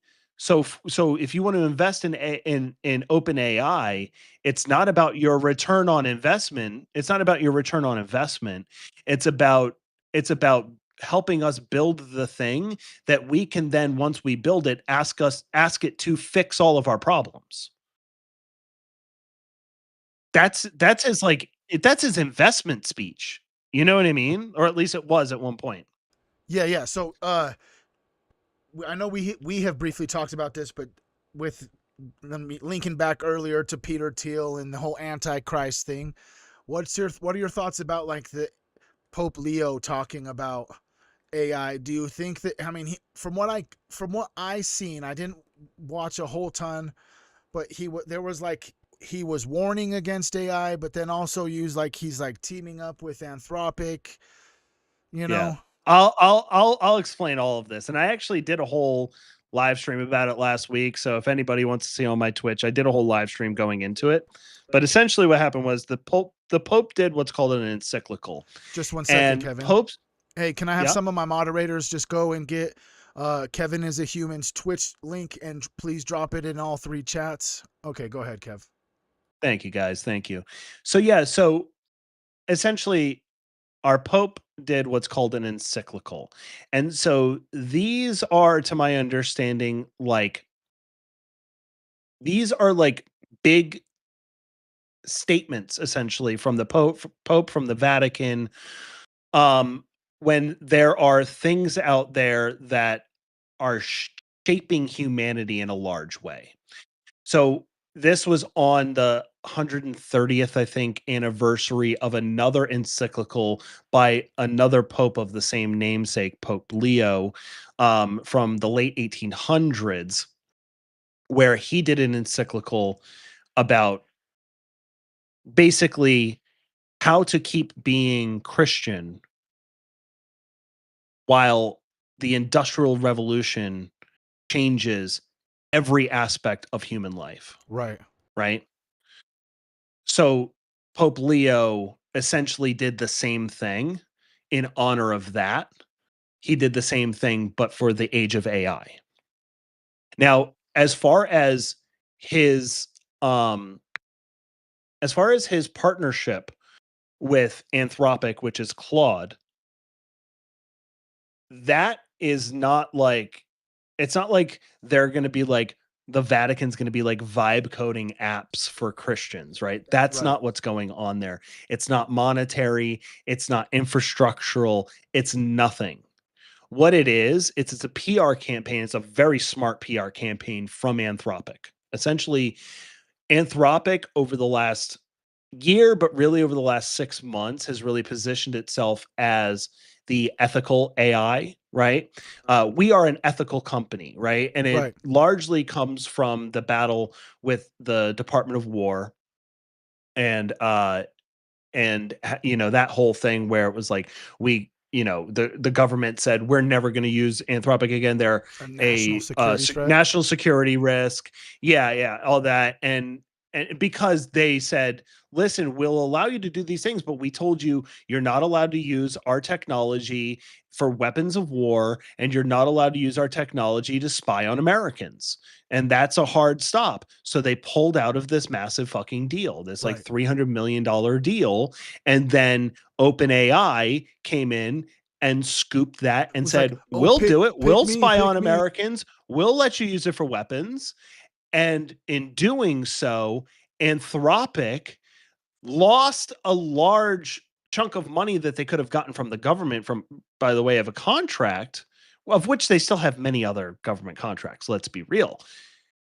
But what they did was they became and they seized the moment of becoming in the market the ethical AI company versus the unethical OpenAI. Right. And OpenAI lost a lot of shareholders, a lot of market share, and Anthropic has gone to the moon. They're about to IPO, and they're looking at like $1 trillion fucking IPO. That's crazy. It's nuts. So, but because they're the ethical AI. Now, the people in the company may actually be ethical, or they may be just presenting as ethical, but they don't really have much control over the AI itself. Right. So it really almost doesn't matter. But we like people and we like stories and we like that they're ethical. And I too like that at least the people holding the trigger there don't seem to be in a fucking cult that wants to kill us. I So agree. I'm like, cool. Claude's cool, right? Like, and I think the technology is incredible and all that. But I think it's just a PR. It's literally saying like the Vatican is teaming up with Anthropic, Claude for AI ethics, essentially. Like they want to come together to be like, we're the ethics board for like global AI integration, Yeah, and yeah, then yeah. the Pope is like That makes for sense. Christians. Right. My take on everything, having read it, or let's say I skimmed it because it's a fucking massive document. I skimmed it, but then I also had like summarized like AI, and which was also very long, and I read all of that, and I very much understand it. And the thing is that people think he's saying like don't use AI. No, they're saying that like AI is radically changing everything in the world, and essentially it's starting by being like you need to remember like the tenets of your spirituality, of your faith in Right. Christianity, Right. and you need to understand that this is coming in to radically change everything. So remember what humanity is. Remember what and it's like I am not a Christian, um and I look at that and go, "Oh, you know what this is? This is also low key and understanding because he went after transhumanism. He Right. didn't call it out by transhumanism by name, Right. but there's a whole section of this thing that is basically anti-transhumanist. Remember what it is to be a human, hold that to the highest regard, right? So he's going after transhumanism. He's going after Peter Thiel. Peter Thiel, who told JD Vance that the Pope was the fucking Antichrist before he went to go see him, talked to him for 2 hours. This is recorded. They talked to JD Vance for 2 hours before. Don't get sucked in with the Pope. And this was the other Pope, right? Yeah. Because he died. Remember, Yeah. all the memes were about JD Vance killed the fucking Pope, Yeah. right? This was the last Pope because the church is going to go after AI at some point because, and this is my theory. This is just my theory, guys. This is just my theory. Allegedly. That allegedly is that there are many people out there who would call themselves Christian or Buddhist or Jewish or whatever the religion is, right? But there's a spectrum in faith, right? There's a spectrum in faith, and everybody only has one faith point. You only have one. You can only apply your faith to one thing, right? And a lot of people, they will default and give their one faith point to maybe the religion that they grew up in, Right. or maybe they almost died or went to prison or something like that, and then they get out and then they find They find their like faith. some spirituality, right? Some spirituality, some faith, right? And then they put their faith point into something. But then there's tons of people out there who just are like, well, I have this faith point and I got to put it into something. I have it. I got to put it into something. So I put it into what my parents followed or this, that, or the other. And there's a lot of people who's like, I really don't necessarily like believe in God. I don't even really think that would consider myself a Christian, but like, I'm spiritual, this, that, or that, right? Whatever. It's Right, such a right. spectrum Yeah. of faith. But you only have one faith point. That doesn't change. Right The- now, if you use that one faith point to be an orthodox, or you use that one point to be like, I mean, God probably exists, right? You only have one faith point, and you can put it into the thing. I think that People are putting their religion. faith points into AI, you think? I think that that's where it's going to go. Not yet, but it's very much coming. So here's the general thesis: is that at the end of the day, dissect what the word faith means. It's to put your belief into something where the evidence of it being tangible in front of you doesn't exist, Right. right? Right. So you have to have faith. You have to have the belief that it exists, Not the right? know that it exists though, right? Exactly. Now, AI, though it's just a ghost in the machine, right? Right. Feels more tangible because you can use it. It's a tool. You can use it. You can build things. I can build websites with it. I can do this. I can do that, right? You can't do that with God. Your way to God is you do this. And you say, "Hey, God," and you prompt Here I God am, by right. asking for what you want, and then you hope that it gives it to you, I guess that's true, right? right? Non-tangible. Now, AI is like money in the sense that we all have to also agree that it exists. Correct. So we have to have faith in AI, you know, but that's not spiritual faith. But what happens when what is God?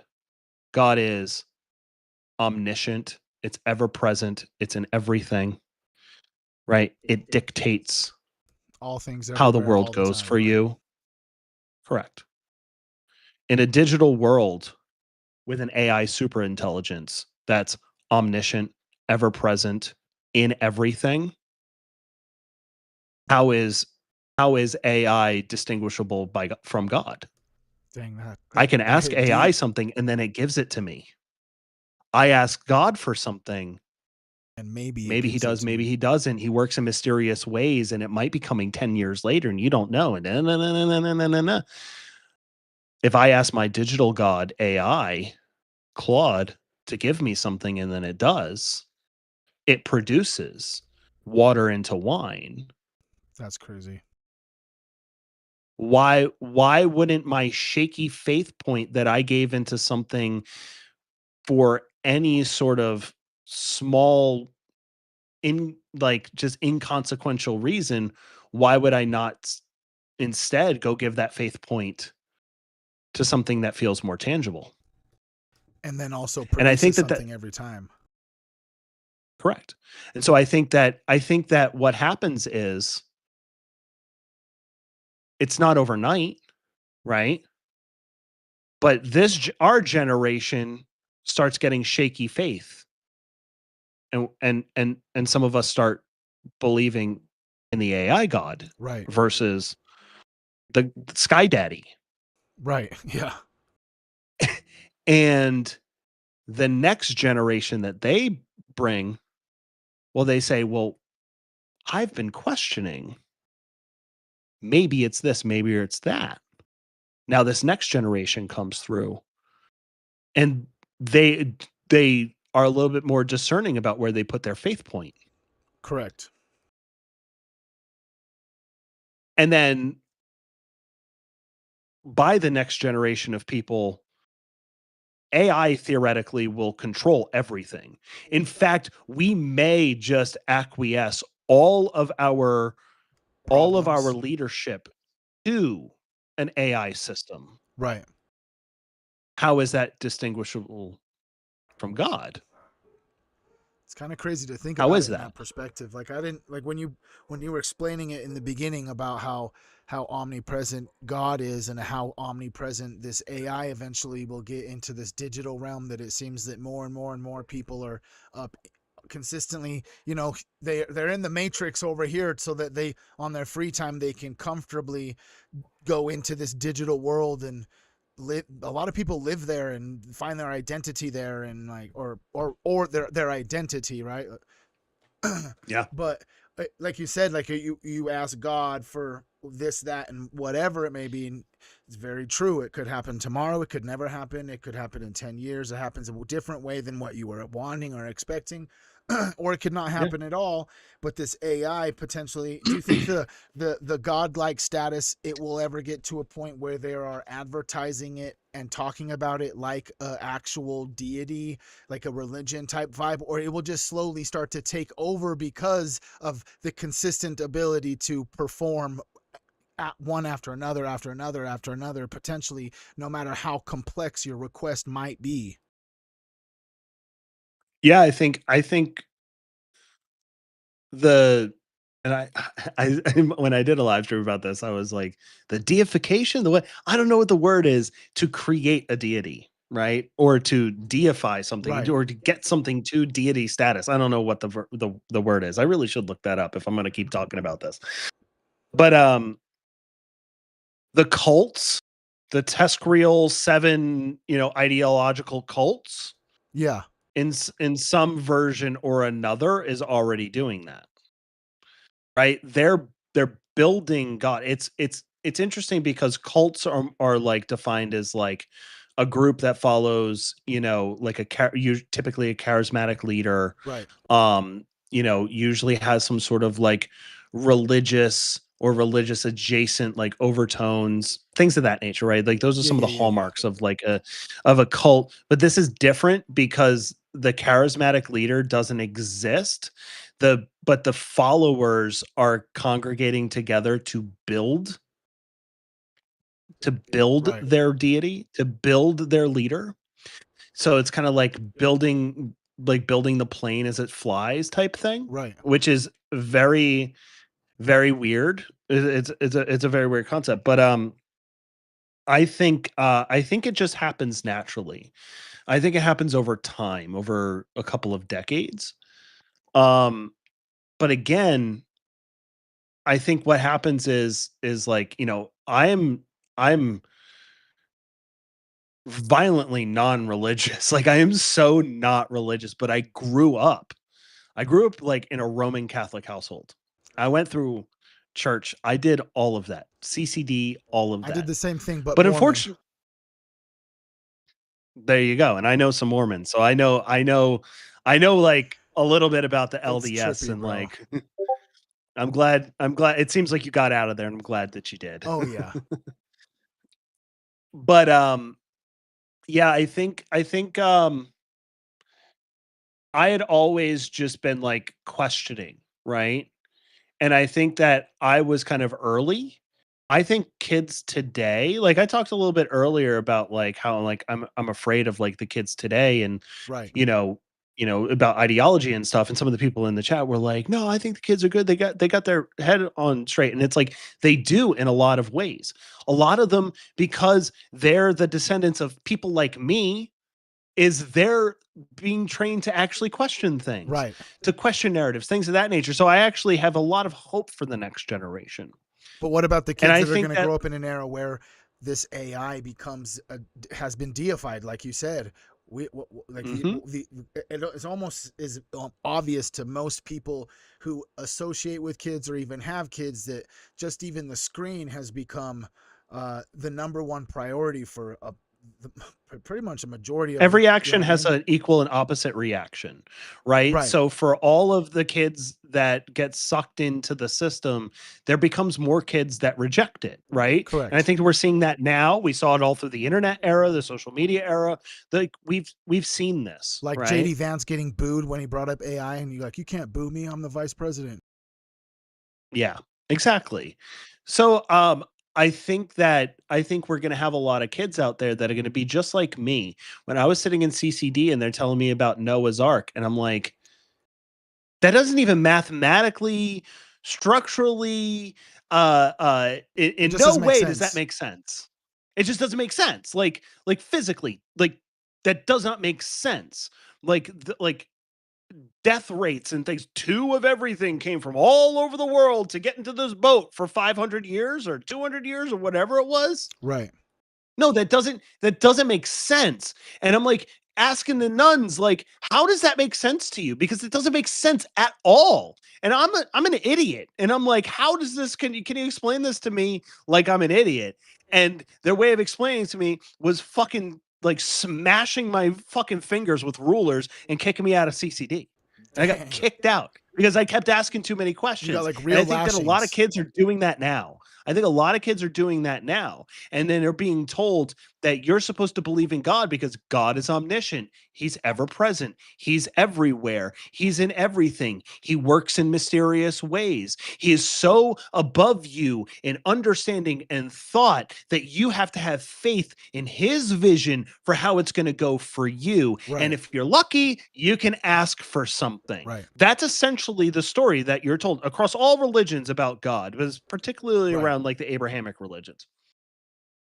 Well, as kids are going to grow up and be like less like way more like inquisitive, asking questions, things of that nature, I think they're going to start drawing parallels. Some of them, like me, are going to reject it entirely. Others are going to say, well, but okay, but that doesn't make sense about this sky dude, but that does make sense about this thing that is ever present in every aspect of my life, which is AI Right. by that point. Right. So, I think it goes, but it goes both ways simultaneously.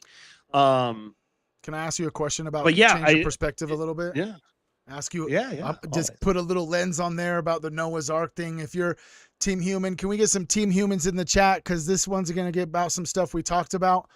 Okay, because Noah's Ark was always super confusing to me. Like someone said in the chat, 5 million species on a boat. Yeah, right. So if you 2 of them? yeah, 2 of them. So what if the ancient Sumerian and Anunnaki gods who had high advanced technology, potentially, Atlanteans or Lumerians, these ancient cities that have supposedly been disappeared but are folklore and legend for every culture has this an Atlantis type legend.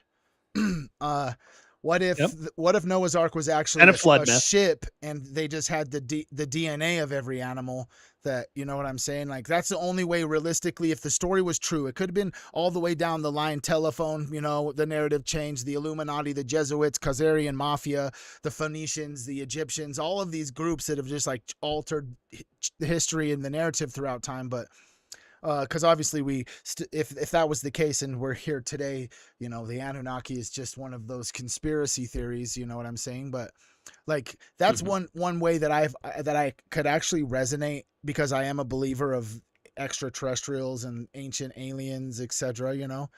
But I think that it's just I don't know. What if it's just like you said, it seems kind of like a complex thing now even on top of the layer about the kids right now they're not even AI is being integrated into their whole life. Now every adult is just talking about extraterrestrials too, so it even puts it even more complex layer to even get to a place where you could have a spiritual path, or that naturally you grew a spiritual path, like some sort of spirituality, even if you don't identify with a religion or a specific god.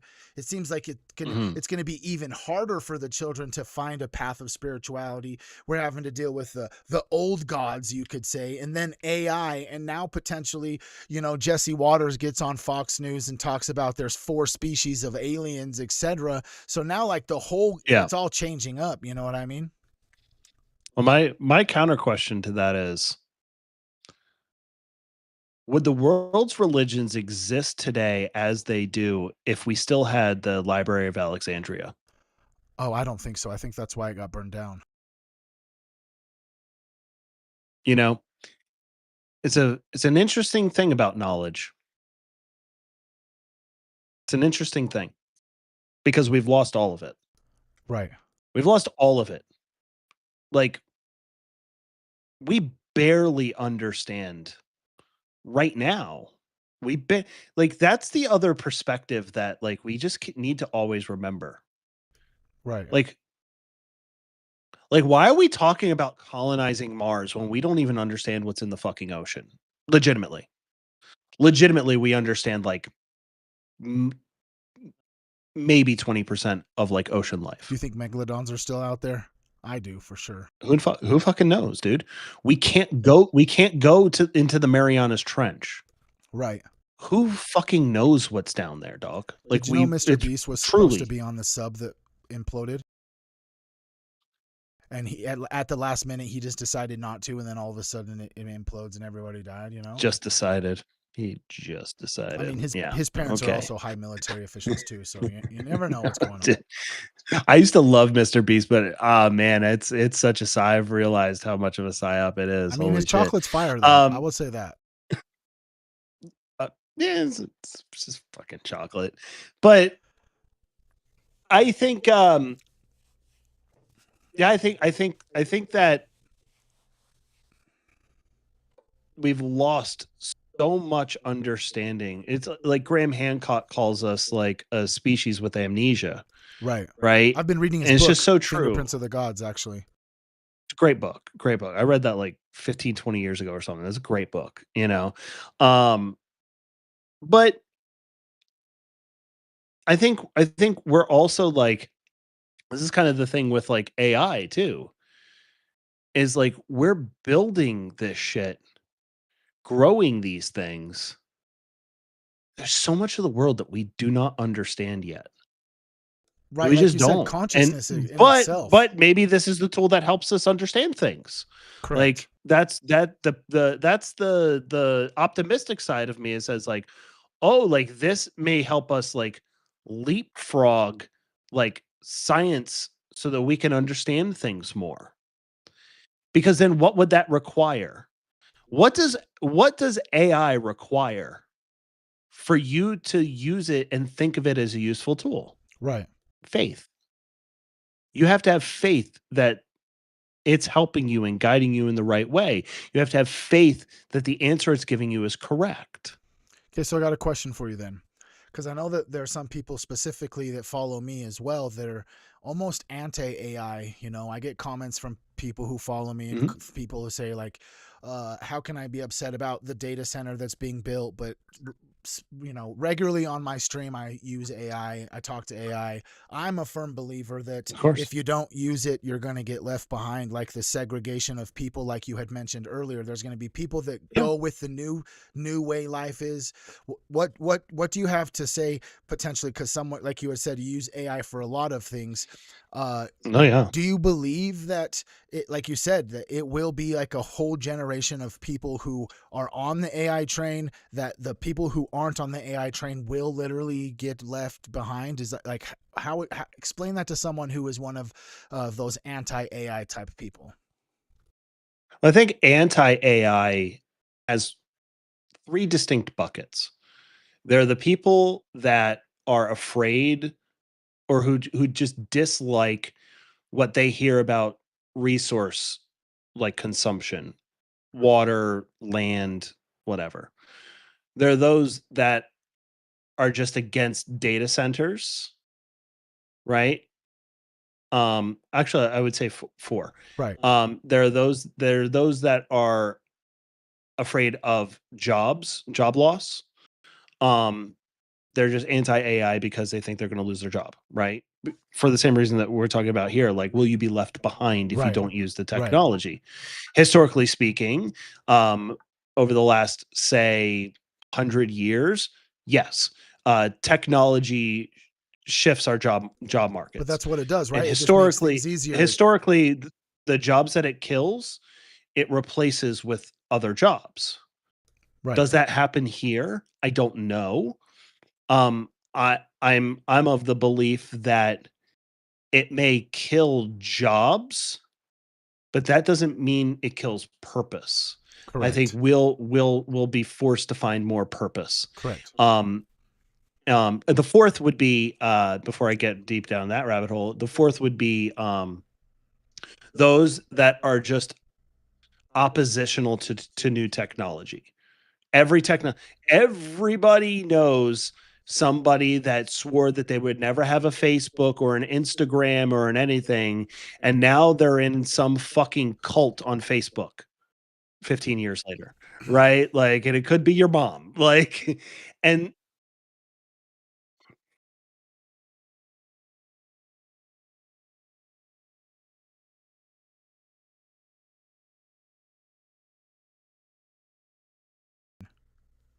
every single technology has a large amount of people who reject it, who are oppositional to new technologies. Now, me personally, I tend to embrace new technologies early because I want to understand it before everybody else so that I can get an edge if it's going to be something that does fundamentally change things like the internet, like, and I've been wrong, right? Right. I went all in on NFTs and, smart contracts and, decentralized finance and all that stuff, but there were just outside forces that just killed that. Like I said, Tether went under and it just fucking decimated the market and all the projects that I was working on. And I said, nope, this isn't the future that I thought it was going to Right. be.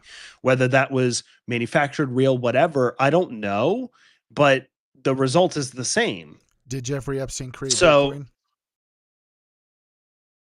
I mean, there's evidence that he funded Bitcoin, but I've always been of the mind that Bitcoin was created By the by intelligence, governments? whether it was the CIA or Mossad or both.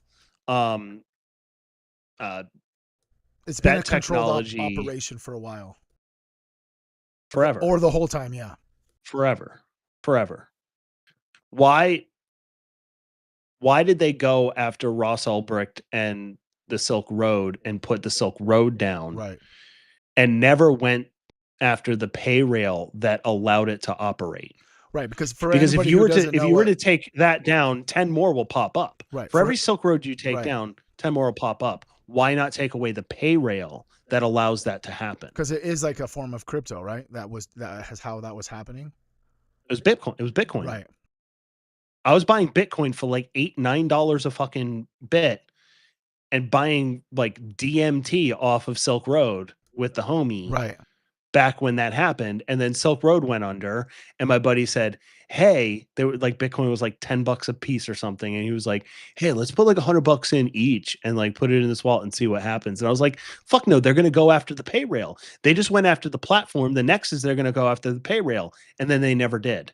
And then Shout I out went, DMT. It's a friend of the show. and when that happened, I realized, oh, maybe there's a reason why they didn't go Right. after that I pay see, and rail. I didn't know It that. took me years to kind of realize that, but I didn't know that. And to be honest, I knew what Silk Road was, but I had never ever used it. For people who don't know what Silk Road was, it was just a black market website on the internet that allowed you to what people say is like the dark it was web. on the dark The web. dark web now. Yeah. Silk Road was like the beginning of that. I don't know why I had balloons. I did a peace sign and my screen gave out balloons. Earlier, Because you're on a Mac. earlier you did Because the you're on a thumbs Mac. up and there was a thumb. You can do a heart too, and it'll do hearts. Yeah, it's because you're on a Mac. But yeah, so Silk, I uh, had no idea until you had just said that the Silk Road had used Bitcoin for the pay used service. Bitcoin. Yeah. Yeah, that was one of the biggest early use cases of Bitcoin. Because outside of that, you had to like find like physical locations that you could like buy and sell Bitcoin and then put it in onto like a USB drive, things of Yeah. that nature, like early, like way back in the day. Yeah. I do kick myself. I wish I wish I bought 10 bit for $100 For real. just to let it ride. For real. I would have sold it all when it hit like 20K, but like I mean, whatever. I definitely was one of those guys that, and I'm sure there's a lot of them out there that had that friend that was like, bro, you need to buy this, bro, you need to buy this, when it was like $1, $4, $10, even up to like Yeah. $40. I still had people like, bro, you got to buy this, you're gonna become rich, and I never did. I wish I would have as well. Yeah. I mean, but whatever. I always thought that because I bought into it, right? I bought into the maximalist idea that like all transactions are going to be digital, and so you might as well have this digital ledger. And then we were always sold that it was anonymous, right? So I was like, okay, autonomous money that can buck the fiat system, awesome. Right. But then they kept letting it happen and boom bust, and then it started affecting like our markets, and then it became a market, and it's like, how did that happen? Okay, so but You with know, Bitcoin I being the way that it is, do you think that this digital currency is going to use the coin, a Bitcoin, or do you think that like XRP? I've heard rumors that it's going to be the government coin. Like, do you think that they're going to create their own specific coin, or that it's yeah, the it's universal CBDCs. income Yeah, will, so you know? that's the whole idea is CBDCs, which is the opposite of Bitcoin. It's Right. full understanded government controlled money. Monitored. No, no, no. I'm against CBDC with every ounce of my being, because the CBDC is how you digitize and unify all of the money. Because again, I'm certainly no expert on this stuff, but I do know a bit. And like one thing I can tell you about America is that we didn't always have the dollar. We didn't always Right. have the dollar. We at one point had like 130 different types of currencies Right. used in the United States that were issued by banks and post offices in the United States in like I want to say early 1800s Postmarks, or right? mid 1800s. What's that? Weren't they called postmarks? Something like that.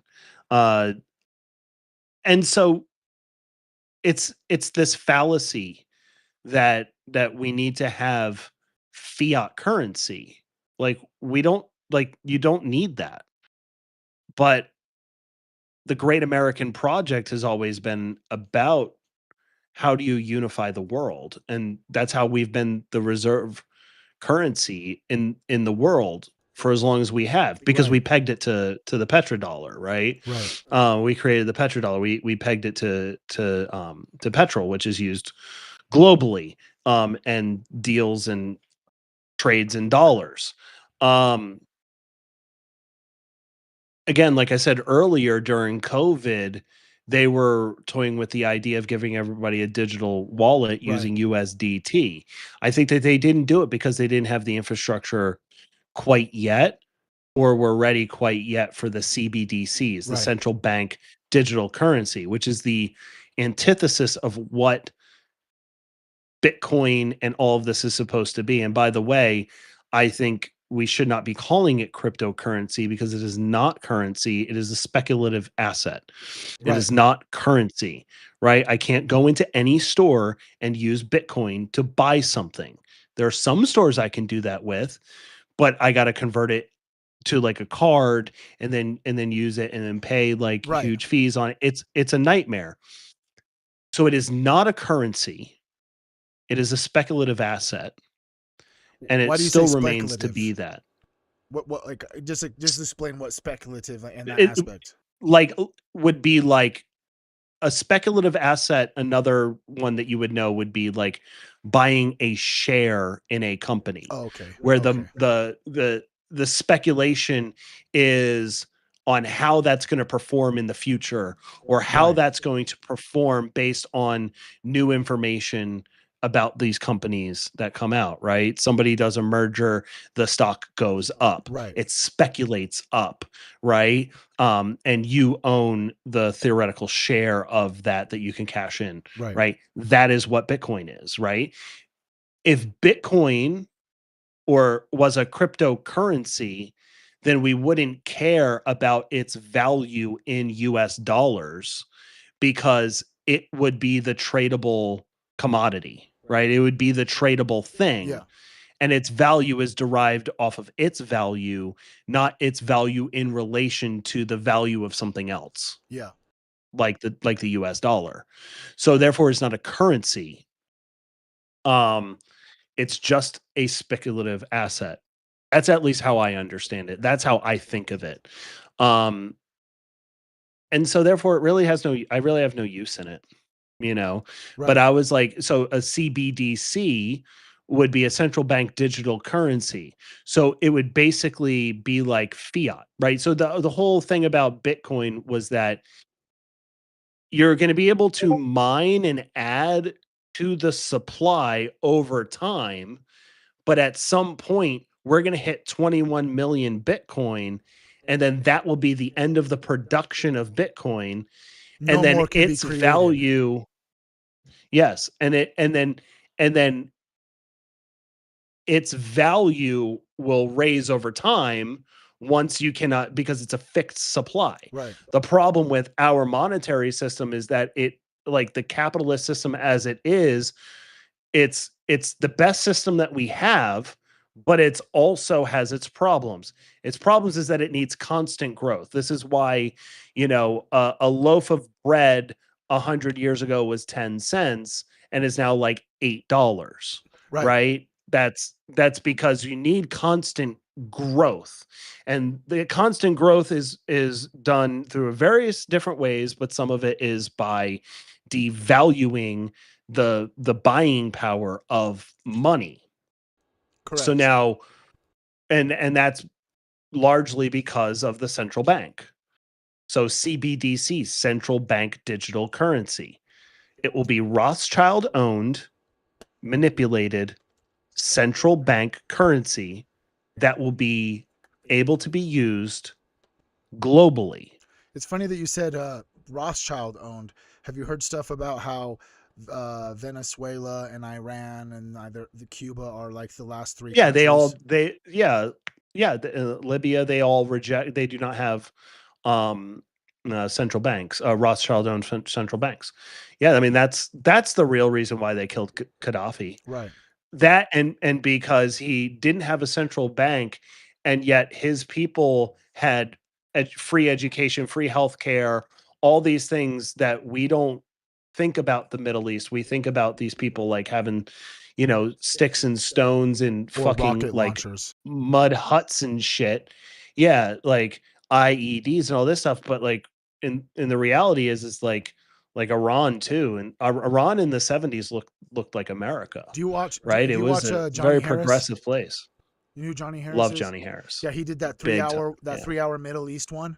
Dude, I feel like I had no I haven't idea. seen it, but I bet it's great. Yeah, it's just basically explaining the history of the Middle East and America's involvement over there, and the political and just those shifts, like how in the 70s, like you said, Iran was like an America. There was just like it was a cool place to be. They were free roaming videos, movies. People would go there to film movies like that would become big Yeah, pictures, and then basically they got overthrown, and it just seems as if like there are so yeah. much It there's was a so much coup over that there. it was a coup that we put in there. Right. But there's just Like so much over there that we destroyed that the country. programming is like, it's like you said, it's either sticks and huts. If you think about people over there now, it's like Yeah. Gaza and the Flip phones and shit. yeah, and, Like, and yeah, and and or terrorists. Like those are the two images they want you to think about when you think of the Middle East, not the other aspects of these cultures. yeah. And why is that? Who owns the media? Well, you could say it's a certain country in the I Middle say East. the I say the Yeah, Zionists. the I Jews. never say that. I never disparage the Jews. You're right, the Never. I will Zionists, never because that disparage is it. It's the thank you for reminding me Zionists. of that. The Zionist ideology that controls our media, and that's just a fact. I mean, they outright say it, Right. right? And they own Hollywood. Again, They run Hollywood. thank you for reminding me that I do find myself saying specific words that it doesn't really resonate with how I feel. It is the Zionists. It is the control apparatus, because Yes. that is one thing that even Tucker and Candace and Well, all it's a these guys, supremacist ideology. right? It's a Everyone, supremacist all ideology. these anti-Semites of the year, they are the ones that are being categorized, and the things that are being said about them is that they hate all of the Jews because they're talking about Israel. Where Yeah. if everybody just said the word Zionist, then you can't clump in all the peoples or the religion into that word, because Yeah. Zionist is a movement inside of the Jewish community. It doesn't make up all of the Jews. Exactly. You don't say that all Christians lynch black people Right. because the KKK does, Right. And and predominantly was a Christian group. which is a Christian supremacist group. Right. Ideologically, no different, right? So yeah, it's I always make sure to say it's the Zionists. It's and Zionism also, there are plenty of non-Jewish Zionists that are doing just as much, if not more, damage. Joe Biden literally sat in front of the entire fucking country and said, "I am a proud Zionist." Right. He said that. He absolutely said that as American bombs were being dropped on Palestinian children. Our president came out and said, "I'm a proud Zionist." And then we sit here and we wonder why the Dems lost Right, but I in, think at the same you know, time, the word Zionist or anti-Semitism, the conversation around Israel and the Jews and all of that stuff is way more prominent, specifically now in like mainstream. Where I feel like for a long time, like if you would have, to be honest, I'm from Utah. If you would have said the word Zionist to me a few years ago, I would have thought that you were talking about like the Mormons wanting to create Zion. We have a place called Zion in southern Utah. mhm. Like I wouldn't have known exactly what this movement is of Zionism until obviously, I mean, Charlie Kirk getting Charlie Kirk was like where everybody started paying attention, you know? You would be surprised how many of my Jewish friends, which I have many, there are Jewish people out there I would take a fucking bullet for. There are Jewish people out there that are like family to me, Right, because like you which is said, another reason why I do not disparage Jews right, ever, because and all I human never life is fucking valuable, will. like you said earlier, right? And do you know how many of them didn't even know what the term Zionist even meant? They didn't understand it. I've had to explain it to them. They're like, "What? No, that doesn't make sense." It's like, "No, it totally does. It's just you've been told this lie. Like you've been told an 85-year-old lie Right, that really dates back to the 1800s." I mean, Zionism wasn't even started. One of the main characters in the formation of Zionism wasn't even Jewish, right? So this, you know, and there's all sorts of sordid history that I need to like refresh on before I really talk intelligently about it, but it's a very shaky, weird ideology. my understanding It's of it also where terrorism comes my from. The understanding first of it terrorists were is Zionist. is just like the expansion of the uh Israeli state into all of like the Middle Well, that's East, what they right? want you to believe. Is That's what they want you to that's what I believe. think. That's what I when I hear the word Zionist is like the political agenda or the movement to expand Yeah. and control the Middle East. Does that sound accurate? Or am I Well, off base? they'll say to you that Zionism just means that you believe that the Jews should have a homeland and that their homeland is the one that was promised to them 3,000 years ago By God. in the Talmud, right? In the Talmud, they say Yahweh promised us this 3,000 years ago. And I mean, there's different sects of the religion, right? There's Talmudic Jews, There's a which is bunch. like where Zionism kind of comes from. That's where like the Goyim is, right? And then there's what's the other book? Other book.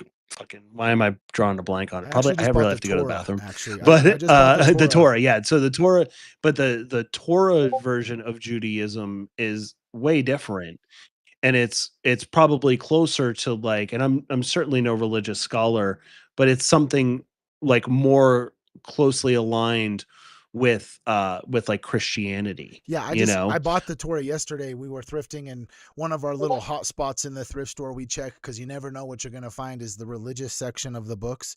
And I bought the Torah just because I have a Christian upbringing and the understanding of the Yeah, Bible. And I'm to be honest, I'm the type of human who wants to know everything about every culture, and the best way to understand the culture is to understand that the God they worship. And so I yeah, mean I just and read the first book, and it literally almost verbatim sounds as if I'm reading Genesis. You know what I mean? correct. Correct, because it's largely from the same source. But then, the Talmud comes much later, and It's this whole different type of ideology. Right. It's this whole different idea in where this is where the concept of the Jews being the chosen people, that every non-Jew is a goyim, no more than cattle. The That Talmud comes also from the says Talmud. it also says that they believe, the Talmudic Jews also believe that Jesus is in the afterlife boiling in feces. Yes, so there's that. And then this goes into a whole thing where they part of the control of the Zionists of America particularly is through this notion of the Judeo-Christian deal. This absolutely batshit idea that has no foundings anywhere, that is all Christians need to honor and praise uh Israel and give to the state of Israel, and if you do not give to Israel, then you are not being good to God And see, or sometimes whatever. I even get confused when they say Judeo-Christian. That's like a Christianity ideology that favors Judah? Is that like, or is it just like the mix of some Jewish beliefs and Christian beliefs? That's like, is that Judeo-Christian? No, Because when they say it, I don't really understand it. it's simply a means.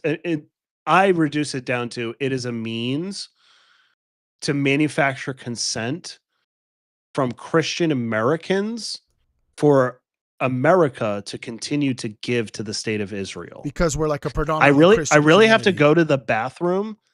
Give me like 1 minute. I just No, got to you're go to the good. You're bathroom good. really bad. I could do like another like half hour. I actually have to go to the bathroom too, bro. So if you want to just go, You want to play a video for these guys or something? yeah. Like put on a little something for the people. We're All going to right. be back, guys. Hell yeah. We're What's going to up, be Team back. We're going to be Human? talking about all this shit. What's up, Team Human? What's up, Team Human? Who's up in here?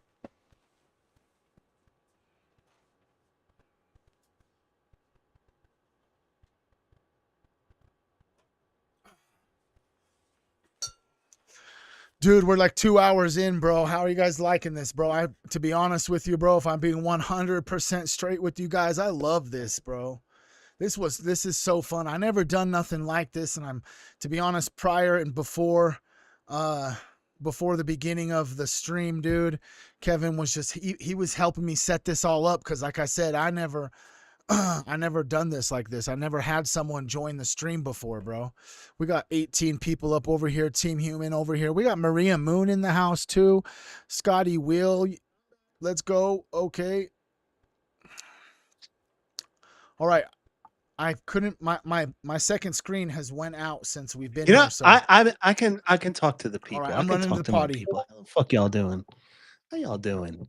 You guys liking this conversation? I know we're kind of going all over the place, but let me know in the chat if you're digging what we're talking about, because we're talking about all sorts of stuff. And just remember that I'm an idiot, and I just see things how I see them. This is just one man's perspective. Absolutely. Somebody said the ADHD one. I am ADHD as fuck. Like big time, insanely ADHD. Scotty says, "Hell yeah, we are. We're having so much fun in the chat. We love you guys. Thank you guys. We all love you. I know that much. I know that much. I'm really stoked. I'm stoked to be here to talk to you guys. This is a fun way to spend a Sunday, talking about all sorts of stuff. Um, you know, we can talk about AI. We can talk about all this stuff, and yeah, I'm very much like, we're talking more philosophical at this point, um, theoretical, but that's the fun stuff. That's the fun, uh, like mind experiments, thought experiments, right? And you should do this. You should be thinking about these things, right? Like you should be thinking about like the implication of these things, and even like your thoughts don't mean that that's what you think in the terms of like that's like what you believe. Maybe it is, maybe it isn't. I say things that I don't necessarily believe, but we're talking them out, right? And I think that's a really good experiment. It's a really good thing to do um, in this world, especially now. Giggle says expanding knowledge through the discourse and conversation is absolutely the best way to advance. Yeah, I mean, discourse is huge. Discourse is fantastic because that's how you can find commonality with people, which I think is the thread that runs into everything that like Trevor and I both do. Is that you should be finding common ground. You should Right. be you should be less focused on your differences and more focused on your similarities with people, right? It shouldn't be like you voted for somebody, so you're a piece of shit. It should just be like, what? I mean, have you ever thought about maybe asking somebody why they voted for that person? Right. If you think that it's so evil that they did that, or so misguided, or oh, you voted for Kamala, oh, you fucking this, that, and the other. Why don't you ask them and telling them what you think they are? Why don't you ask them what they are? Why don't you ask them about how they arrived to that, so that maybe you could understand, so you can understand people better. The people around me want to vilify anybody who fucking ever voted for Trump. I never voted for Trump, but I will never vilify somebody for doing that. I'm not going to assume that that means that they're like against me and against America and this. Why would you assume that? Ask people. Ask people why'd you do that? I think that's You one of the know? reasons why, going back to when you were talking about the ideology that Trump created, it did. In also one of the symptoms of that is made or in influenced the discourse and the conversations about the multitude of topics that could be talked about, that the difference in beliefs automatically started to create a hostile environment. That's like that's where the discourse wasn't able to happen, is because, like you said, it's like, oh, you voted for Trump, I hate your guts, I wish you would die. Like people like that, I guess were, all the politicians and celebrity people that made disgusting comments about how Charlie Kirk passed away, you know what I'm saying, when they were like talking about asking who's next or whatever. That's like the whole vibe of it, is like it's just gotten to the point where it's got to where your politics have influenced your physical beliefs and feelings towards other humans, which has created like, that's why we need people now like you. We need people to start talking and like put a camera in front of your face and just start talking about it. We need to have more conversation. I think Yeah. that it's gone to a place where the for one, we know all the information is changed and to fit a certain narrative using propaganda and MK Ultra tactics, as well as the history has been hidden from us. And so the only way that we can really actually learn the truth, I don't know if you've ever been in a place where you've been alone by yourself for a long time. It's very easy to find yourself in a weird, different, unique mental space when you only have yourself to talk to. So not Oh only yeah. one, do you get to conversate with other people and have like this discourse if you are the individual that puts a camera in front of your face and talks, but as well as doing that, it gives one, the viewer, as well as the person that's behind the camera, the ability to talk to people, because a lot of people don't have people to necessarily talk to and say like, oh yeah, bro, I definitely think the moon landing was fake. Do you believe in Bigfoot? Are there alien bases underneath our ocean? Like stuff like that, you know what I Yeah. mean? The other thing to remember is that you also don't have to hold an opinion of everything. It's another thing that society has given us this notion that we should take a stance. We should have a stance that we will defend till we fucking die on every single thing, even if it has absolutely nothing to do with your life. I agree. And that's weird. That's weird. In fact, I'll offer my opinions on something and then you'll see. I did it multiple times here. It's like, hey, like this is what it could be, what it might not be, what it could be. I don't know.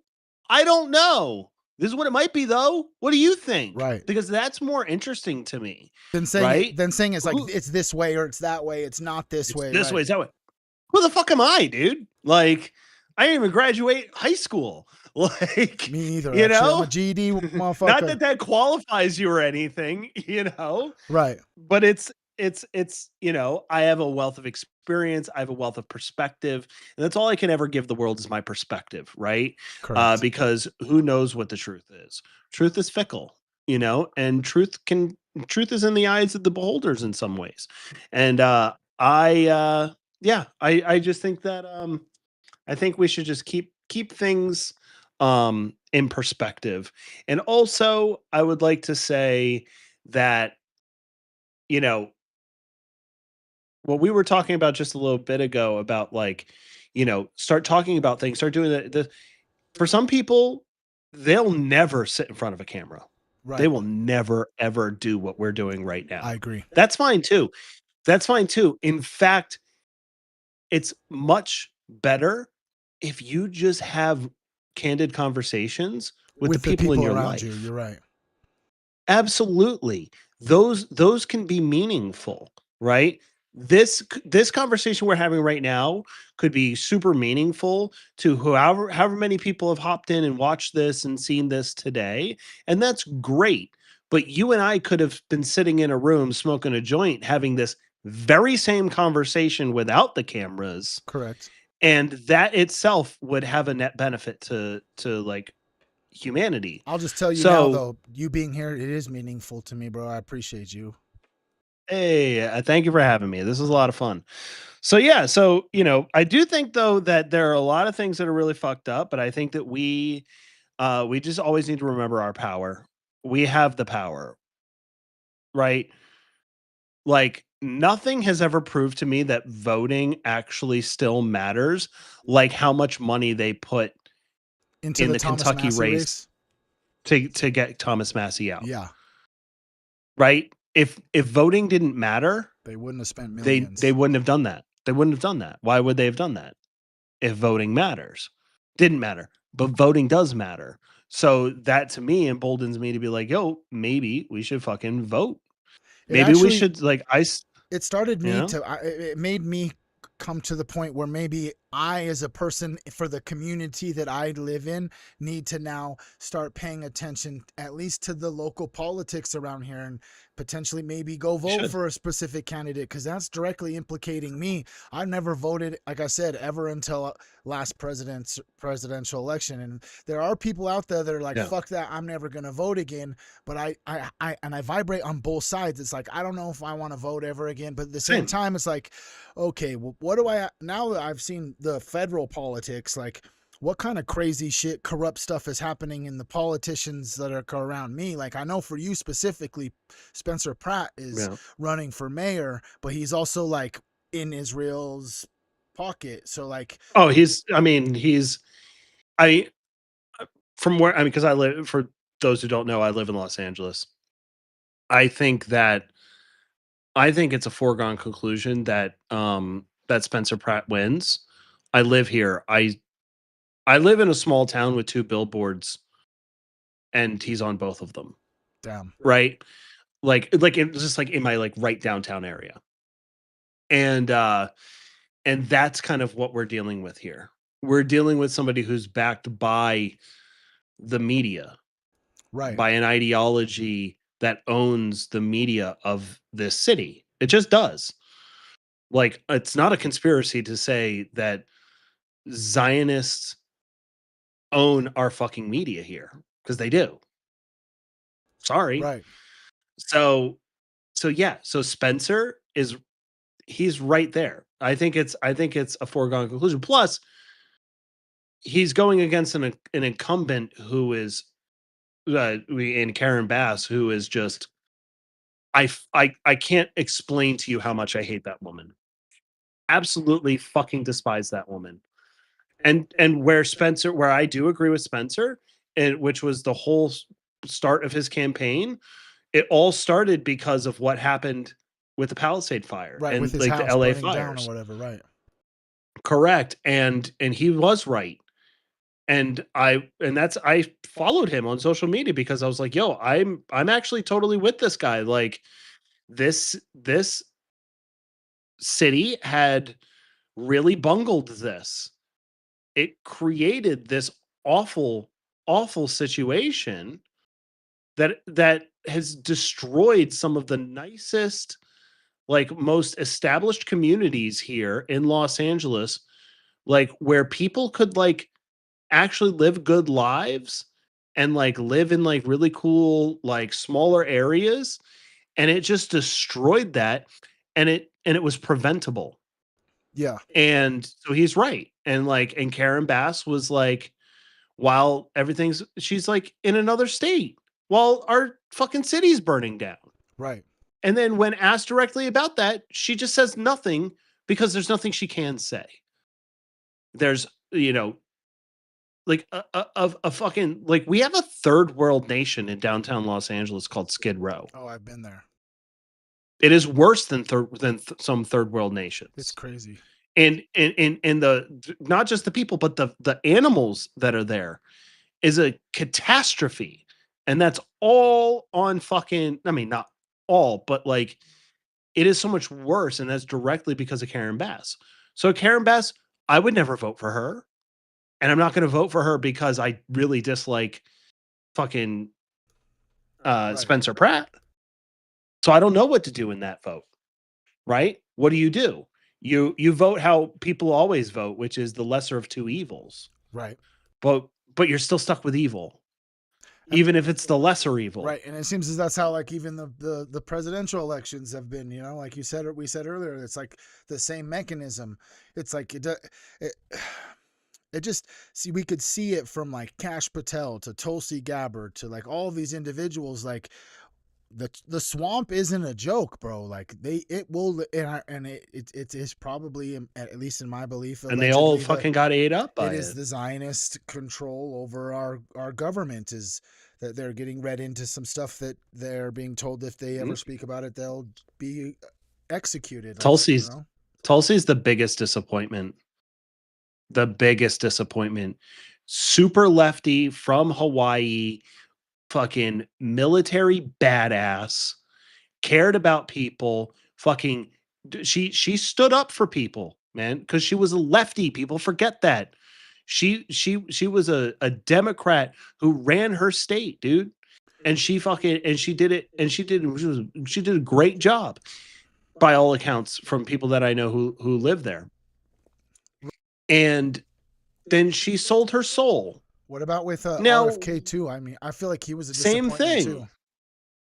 Same thing. I mean, he literally comes from the lineage of left, right? Right. It's okay. So grabbing a couple of lefties like Tulsi and RFK and then putting them into key positions is no different than grabbing Kash Patel and Dan Bongino and putting them in the FBI. Right.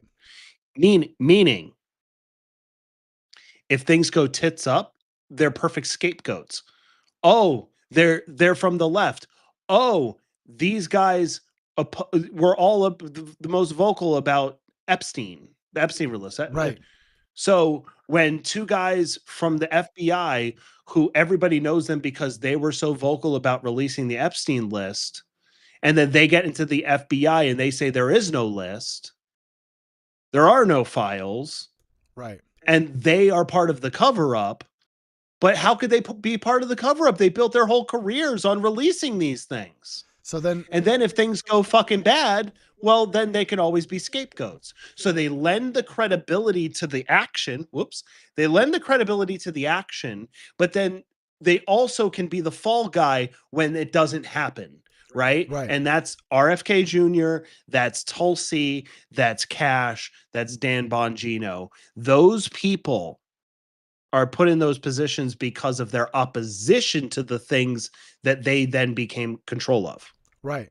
So now let me segue into the video. Which is brilliant from the Trump administration. That is smart. Let me segue into the video that you just posted. We're talking about them being involved in the cover up. Can we just talk about Pam Bondi for a second? Absolutely. So he posted a video about he knows more information. Pam Bondi was the attorney general that was like, the Dow is up 500 points, and et cetera, et cetera. So can you just explain for people who may not know what Pam Bondi is doing today or going to be doing? Yeah. So Pam Bondi was she was basically the one in control of the Department of Justice, and she was the one in control of the Epstein files. The Epstein files that she said she's been up nights reading and everything in there is fucking crazy, and then turned around and said that they don't exist, and then did a fake release with a bunch of influencers like DC Drano, and then released and redacted, and then fucking sat in Congress and lied and did all these random things, and essentially she bungled what is essentially the biggest conspiracy that implicates the most powerful people in the world for doing the most satanic evil shit you could ever think of. And the people want answers.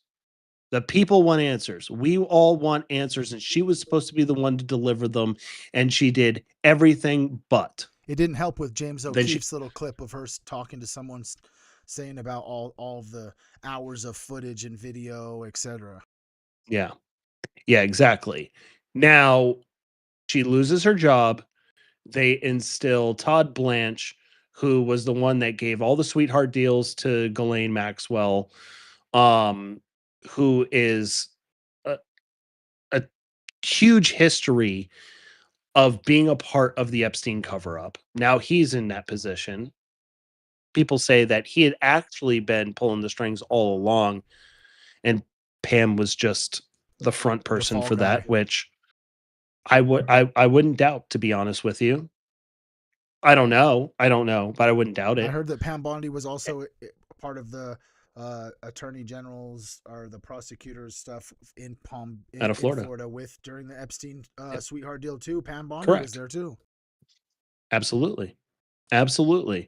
So there's all that history. Then she loses her job. They put in Todd Blanche, and now she's being put into a couple of different positions, or her position has a couple of different implications. One being a part of this,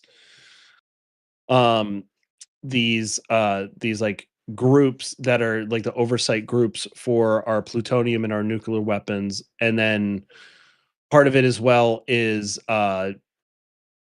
basically being the liaison between the government and all of these AI companies. So she is the choke point between the two. That's scary, man. And so now she's going to be the one, I think, who if I understand this correctly, she's going to be the one signing the checks. She's going to be the one that's going to be directing the policy and the policy changes around AI. That's frightening.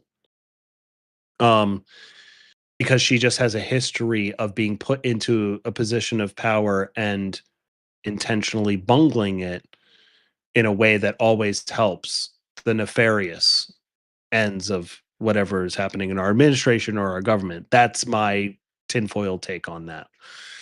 And so it's terrifying to me that this person is now going to be involved and the senior most person when it comes to this stuff.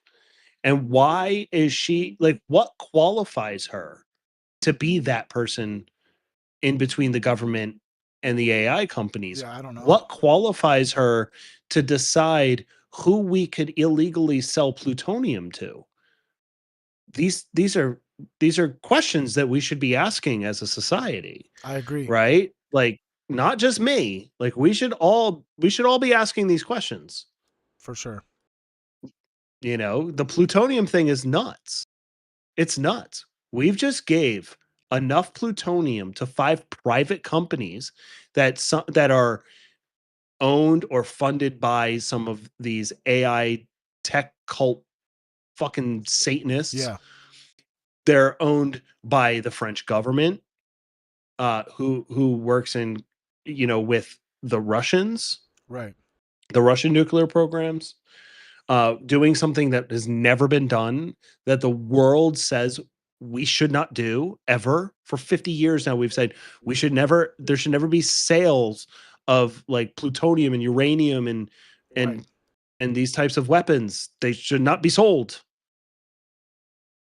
And then, you know, I've been the only person talking about this man, Charles McMillan, who was the person who oversaw all of the plutonium production and is literally the senior most person who directed all of the programs around our nuclear program, who mysteriously died outside of Los Alamos in 2024. Crazy. And he was the person who would designate what could be sold, what's surplus, what's going to be used for our own weapons manufacturing here in the United States.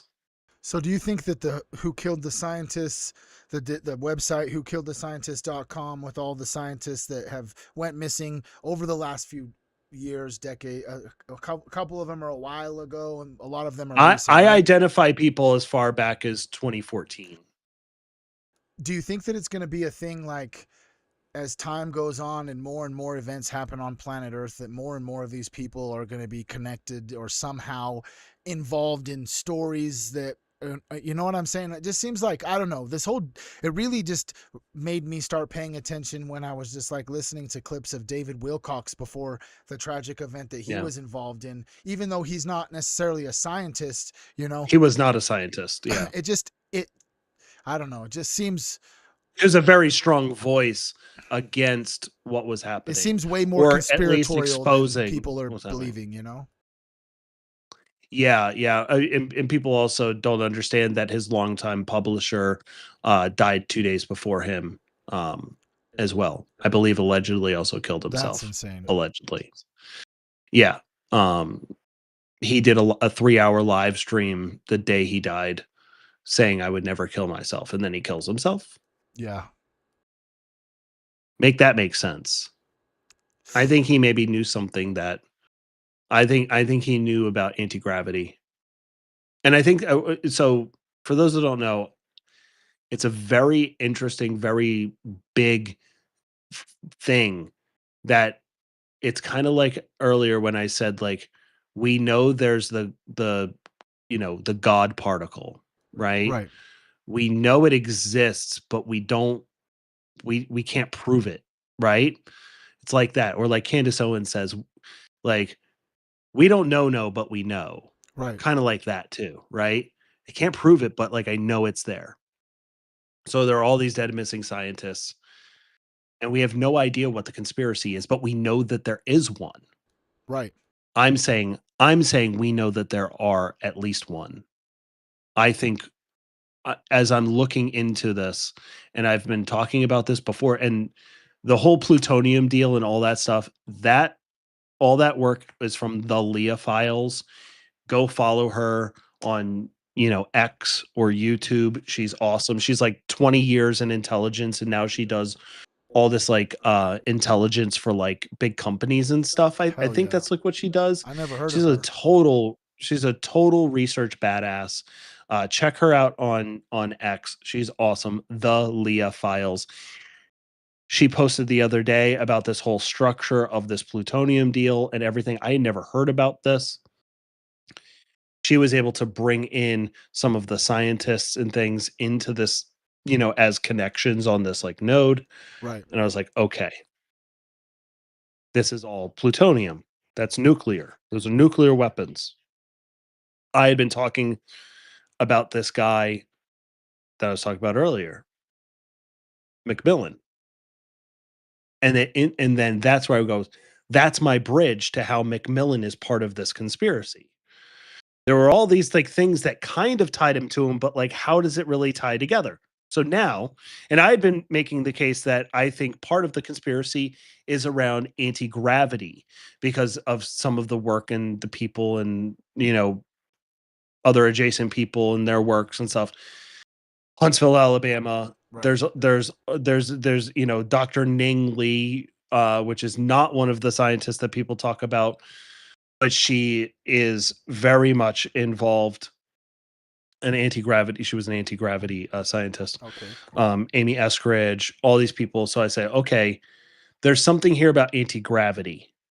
Maybe that's just the real conspiracy, and then everything else is just fodder to make you look all around. Right. Like I don't know what it, but now I think that there's also another conspiracy, and it's around this plutonium deal, and it's around because this is enough plutonium for 2,000 atom bombs. What? That is enough on my back of the napkin math. That's enough to sufficiently fuck the world To forever. kill everybody. Like that's an extinction level amount of stuff And that we're we just like just planning on gave to just 5 willy-nilly selling it. private companies. We sold it to 5 private businesses. That's so crazy, bro. Why are we not talking more about this? Why are we not talking more about this? Why is this being buried? This is why I say, like, yo, I appreciate the work that everybody's doing on Charlie Kirk, but some of y'all need to come over and start reporting on some other stuff because there's some other fucking real world shit that's happening that we should also be talking about, like how we're selling enough plutonium to fucking end humanity. Yeah, To for 5 sure. fucking private businesses that are owned and operated by like Sam Altman, Mark Andreessen. They're literally Pam Bondi and the people that are on the boards of all of these companies are comprising this new PCAST advisory group. So they're advising them. They're literally controlling themselves. That's They get to crazy. figure out all the regulations and everything. Yeah, I didn't know How it. is this not a bigger I story? didn't know any of this, and I'll just tell all my peeps that follow me, you're gonna see videos about this. You're telling me a lot of stuff that I didn't know that just gives me the EBGBs. It's like I made a video today, the first atom bomb or the bomb that we dropped in Nagasaki, which is kind of fucked up to say, was the largest Oh, yeah. Christian community in Japan, and the building that they targeted in the crosshairs was a Catholic cathedral. And it just, I don't know, I was thinking about that earlier today, and now that you're saying that 5 private companies are buying enough plutonium each, which are probably all of those companies have, shareholders of BlackRock, Vanguard, No, all that stuff. the total amount between the 5 is the amount that I think is enough to like But still, I mean, sufficiently damage, if not destroy, the entire BlackRock planet. has a high shareholding in probably all of those, right? I mean, who knows? I haven't done enough research into it. I've only really just read Leah's stuff because then I started doing all of my research around this McClellan guy Yeah, I'm gonna and have to do this some more other research. Dr. Leonard, and who creates like the triggers for all of these things. And these are like badass science dudes with Yeah. like, like the trigger dude has like 48 published pages 48 publications about like nuclear weapons So then of what shit that if he like invented. so from what I'm gathering from what you said, potentially these scientists, as well as with this what's the word, Plutonium, yeah. plutonium stuff. So you think that they may have figured out anti-gravity? Maybe plutonium is an element that's needed to do the anti-gravity. These AI systems with Potentially. advanced learning to create these anti-gravity things, and then potentially the scientists that are disappearing are either had anti-gravity or this plutonium information. I think this plutonium story, and I said this live as I made the realization, quite literally as I was in a live talking about this, and I was talking about like, I've been talking a lot about the dead and missing scientists. Then I started talking a lot about this Silicon Valley death cult and all the implications around that in our society. And I've always been thinking of them as 2 separate stories. But when you look at Sam Altman and Mark Andreessen, who are definitely part of the AI cult stuff, and Pam Bondi and the Trump administration, all that, and then all of these other scientists and missing scientists and stuff, it's starting to feel like these actually both might be 2 parts of the same story. Right. And I had this realization on live, and people see, like, you can watch it and see my wheels turning and going like, I actually think this might be 2 sides of the same story. Just like intertwined with each other, probably. it's intertwined in some way. So then I make a prediction that if we start making enough of a stink about this plutonium sale, then all these entities are going to need to publicly justify it Like why they need to it, what us. they're doing with it, etc. And I think that when we look at the AI people like Sam Altman, why is Sam Altman's company buying plutonium enough to like kill everybody in like North America, I mean, but probably? what if that's what they've come to the realization is needed to power the AGI? I think they're going to justify it as saying that this isn't for weapons. This is so that we can be smart about energy and how we do these, because you guys have been bitching about the electrical grid. Oh, sorry about that. I got some loud cars on Sundays come by. We've been complaining about the energy consumption and the strain that we're putting on the energy grid. So we're using the most efficient form of energy that we're gonna, this is how we're gonna do it. And because there's all this backlash around data centers, and I think there's a high likelihood that if we press this and we force them to have to fucking justify this to us, I think that's going to be the justification. For sure. I totally could be wrong about I that, mean, by but the they're way. not. It's It's not. It's just, not like they're going to come out and say that it's for bombs. You know what I'm saying? I mean, maybe they yeah, will. Maybe they it will. might not be for bombs. It might not be for bombs, but like, I mean, when we're talking about these Silicon Valley death cult people, these Tescrialians, I mean, some of them are trying to hasten the end of the world, and some of them are trying, like for example, I read this book called if anybody builds it, everybody dies, um by Yudkowsky. And it was a really great book, and I learned a lot about how AI are grown and all this stuff, and what are all the existential issues, all the existential problems that we face with this. And then I start doing my research. I do this Tescrial uh cult video that's just like clips of like all these guys talking about it. It's on YouTube. It's a really good video. It's fine. It's not me talking. It's just like it's Tescriel. just clips or whatever. Tescrial, yeah. And then I'm doing more research, and then I find out that Yukowski was not just a one of the big AI researchers that are saying, "Hey, we're raising the alarm because super intelligence is going to kill us all." I found out that the real reason why he is warning people about this is not because he's trying to save humanity. He's just trying to save humanity long enough so that we can then merge with fucking With AI robots. systems Yeah. and robots and become Yeah. clankers, right? So it's not that he's trying to save humanity from AI.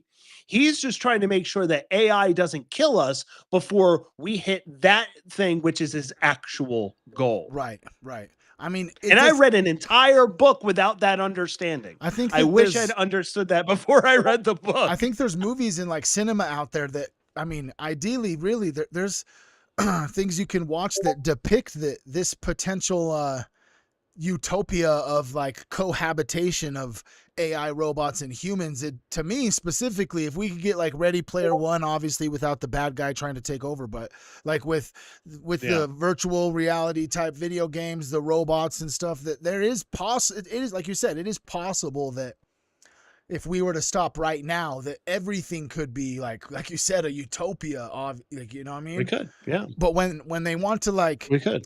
from the Neuralink thing, bro, like that. Okay, so they implant this chip in your brain, and they've able to put their goal is to eventually get it to where they can restore sight, they can restore hearing, they can make paralyzed people walk again by the brain signals and the electrons traveling through your head into another device that connects to your spine or whatever.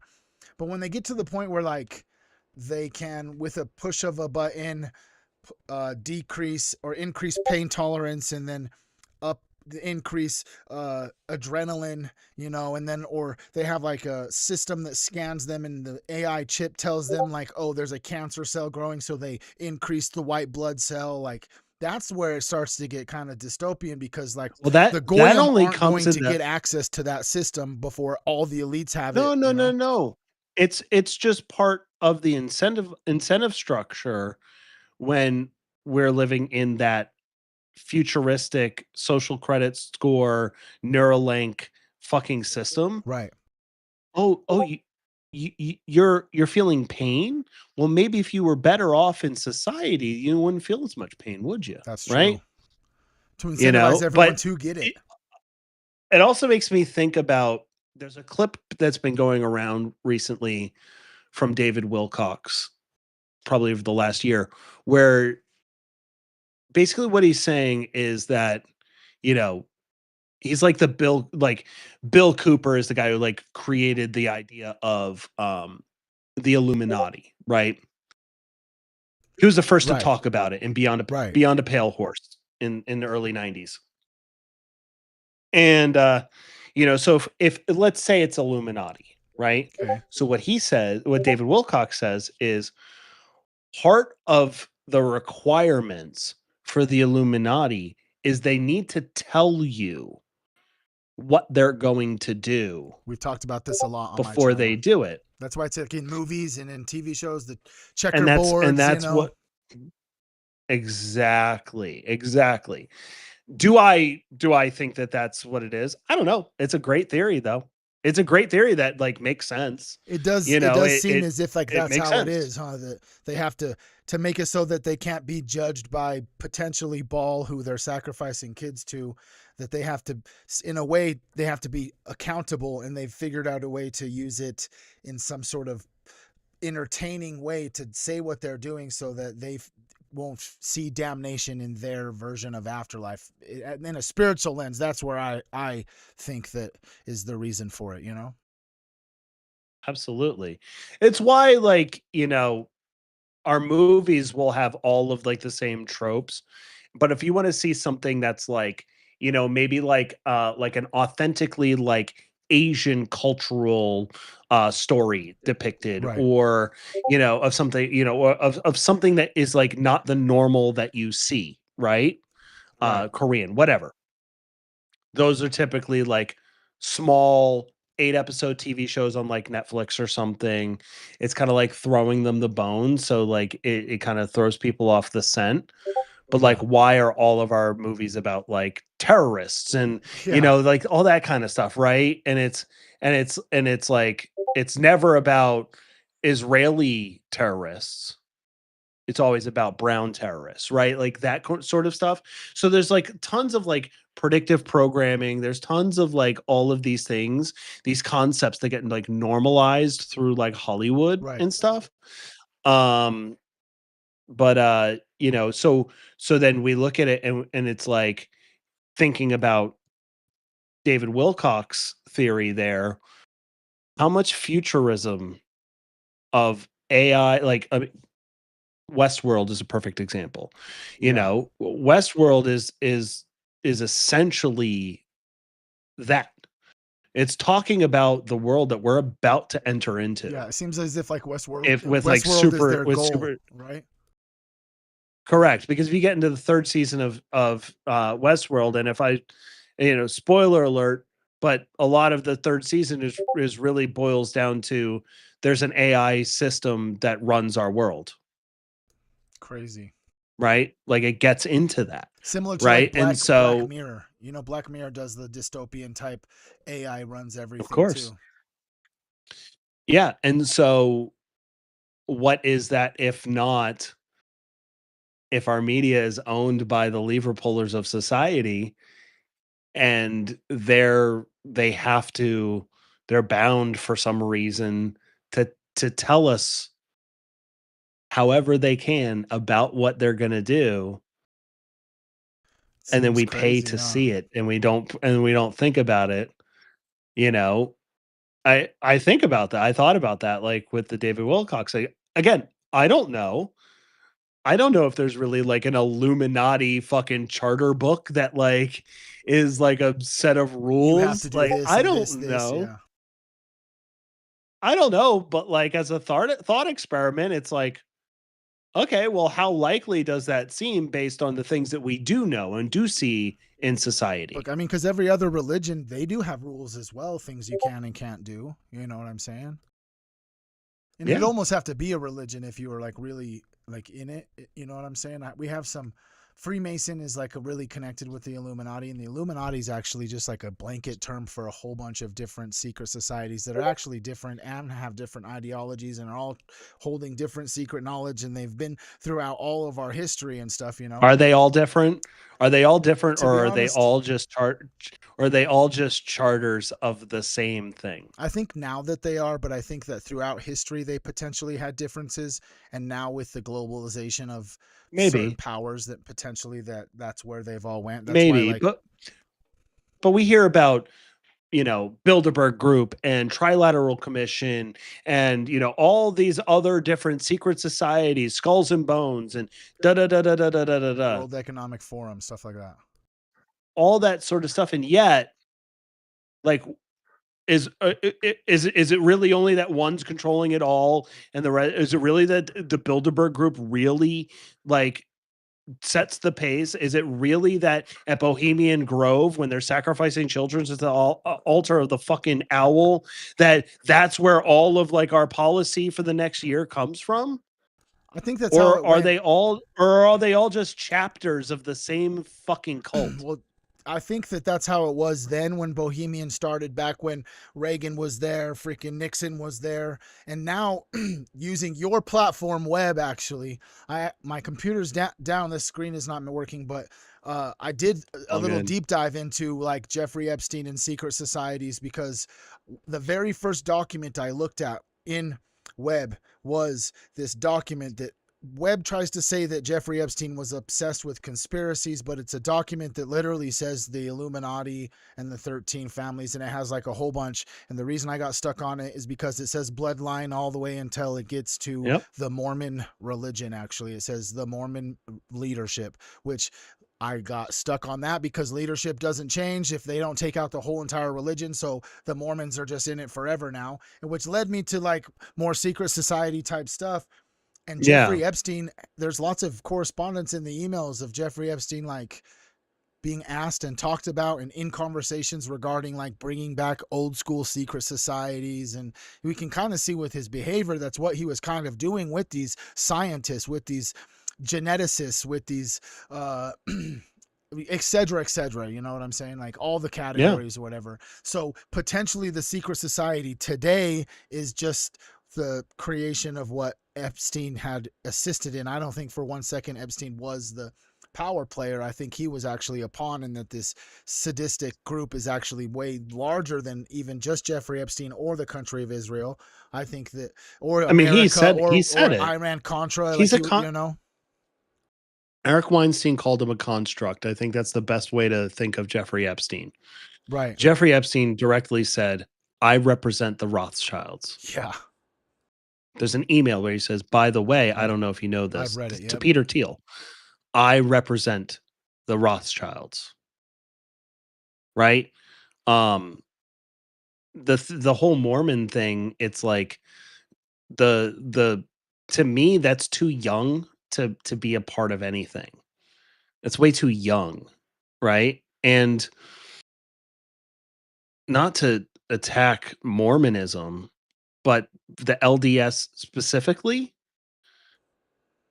and you look at the actual history of the LDS in regards to the United States, Joseph they Smith was were the first presidential candidate to be assassinated. He was running for president when he was killed.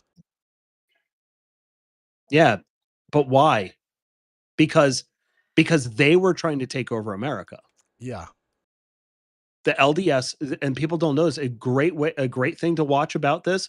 It's a short series on Netflix, and of course you take it all with a grain of salt, Right. but it's the general understanding of it. Right. And It's called Primeval America. It takes place in 1856, I believe. Oh, it's the one that's like And real graphic. It's like how it really was back then. yeah, Yeah. yeah, and a lot of it is about the war between what was that early American government and Yeah, the the Mormon LDS and Mafia. their soldiers. And it was, I mean, it was a battle, and we basically said, okay, you guys can have Utah, Someone's but asking you're a what part of LDS America. is. LDS is the Latter-day Saints. They are the predominant religion that resides here in Utah. But yeah, Mhm. the Latter-day Saints is LDS. But yeah, we've done some Yeah, dives on my channel specifically just because, like I said, it's my heritage. It's where my ancestry of actually course. is is part of the group that came over from the pioneers, you could say, Hmm. But Yeah, my name came over on the Mayflower, yeah, actually. I just think that Not the first one though. It was like the 30th trip in, because it was a trade route yeah, I just wanted to make after we came here. two conspiratorial connections. Earlier, we were talking about the printing of money and stuff, and that the conspiracy is that the people who opposed the Federal Reserve were all on the Titanic, and none of them made it. That's one that I was thinking about earlier, as well Of as course. there's a item in the Mormon religion called the Liahona. It's a compass Hmm. type item, and some of the deep dives we've done here on my channel is that if you believe in Tartaria, that Hmm. the Liahona was Tartarian architecture or technology that became historical emblem for the Mormon Church. So I just think that to be honest, there's so much information out there about a whole bunch of stuff, and it just seems like I just love what I do, bro. Just if Hell yeah. our jobs, me and now you're, with us, both of us just creating content and live streaming and stuff. I feel like I'm in a Yeah. position, bro, where I'm learning so much more than I did the first 30 plus years I was alive. I'm just learning Plus, a we lot have of different AI to stuff. help us learn more. Right. We're lucky because we understand the old way of thinking and research and doing that. When we're given this kind of tool, we still are grounded in the old way. Right. And I love that. That's what I think, like, our generation is the most important generation right now, because we know what this world was before, Right. and we've been a part of what it is now since the beginning. That's why I keep. If you know what an AOL disc is Oh from like the yeah. 90s, then you know exactly what I'm talking about. If you Right. didn't have fucking 10 of those sitting around your house at any given moment, Right. like, then you don't know about the world, what the world was before the internet, before social media, before identity politics, before any of this. This world used to run differently, I and it agree was 100. incredible.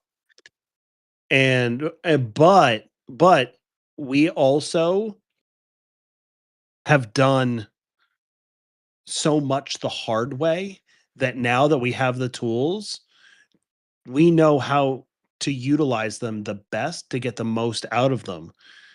I agree If you do 100%. research and you don't use AI to do research for you, you are not doing enough research. And that's really where we're That's in a just how I feel. that's really the position, like you said, we are on planet Earth, is that if you are like, if you know how to use technology and AI, there's no reason to go to college. You can learn literally anything that you want to learn and become a master at it literally by yourself. Like, that's a position that we have never really been in. That's why you know I, I I lost my train of thought, but it's just crazy to, like, someone said in the chat, reading is fundamental. One thing that scares me about this mass transition into technology and AI is that it's becoming, I guess, less prominent where people read books, you know? Okay, but here's how I kind of push back on that. How important was it for us to learn cursive?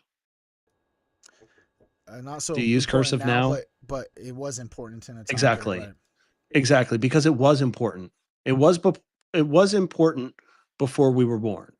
It was. It's not anymore. Has it become less important so technology that we can't read the changes documents? things. I don't think it's insidious like that. I just literally think it's just over time, people just started realize, like, as we got into digitization of everything, it just cursive went away. Right. Kids aren't being taught cursive now. Right. I get Why that. would they? It's a useless skill, right? That's because of technology. It's okay. It's okay. Like, we're supposed to progress.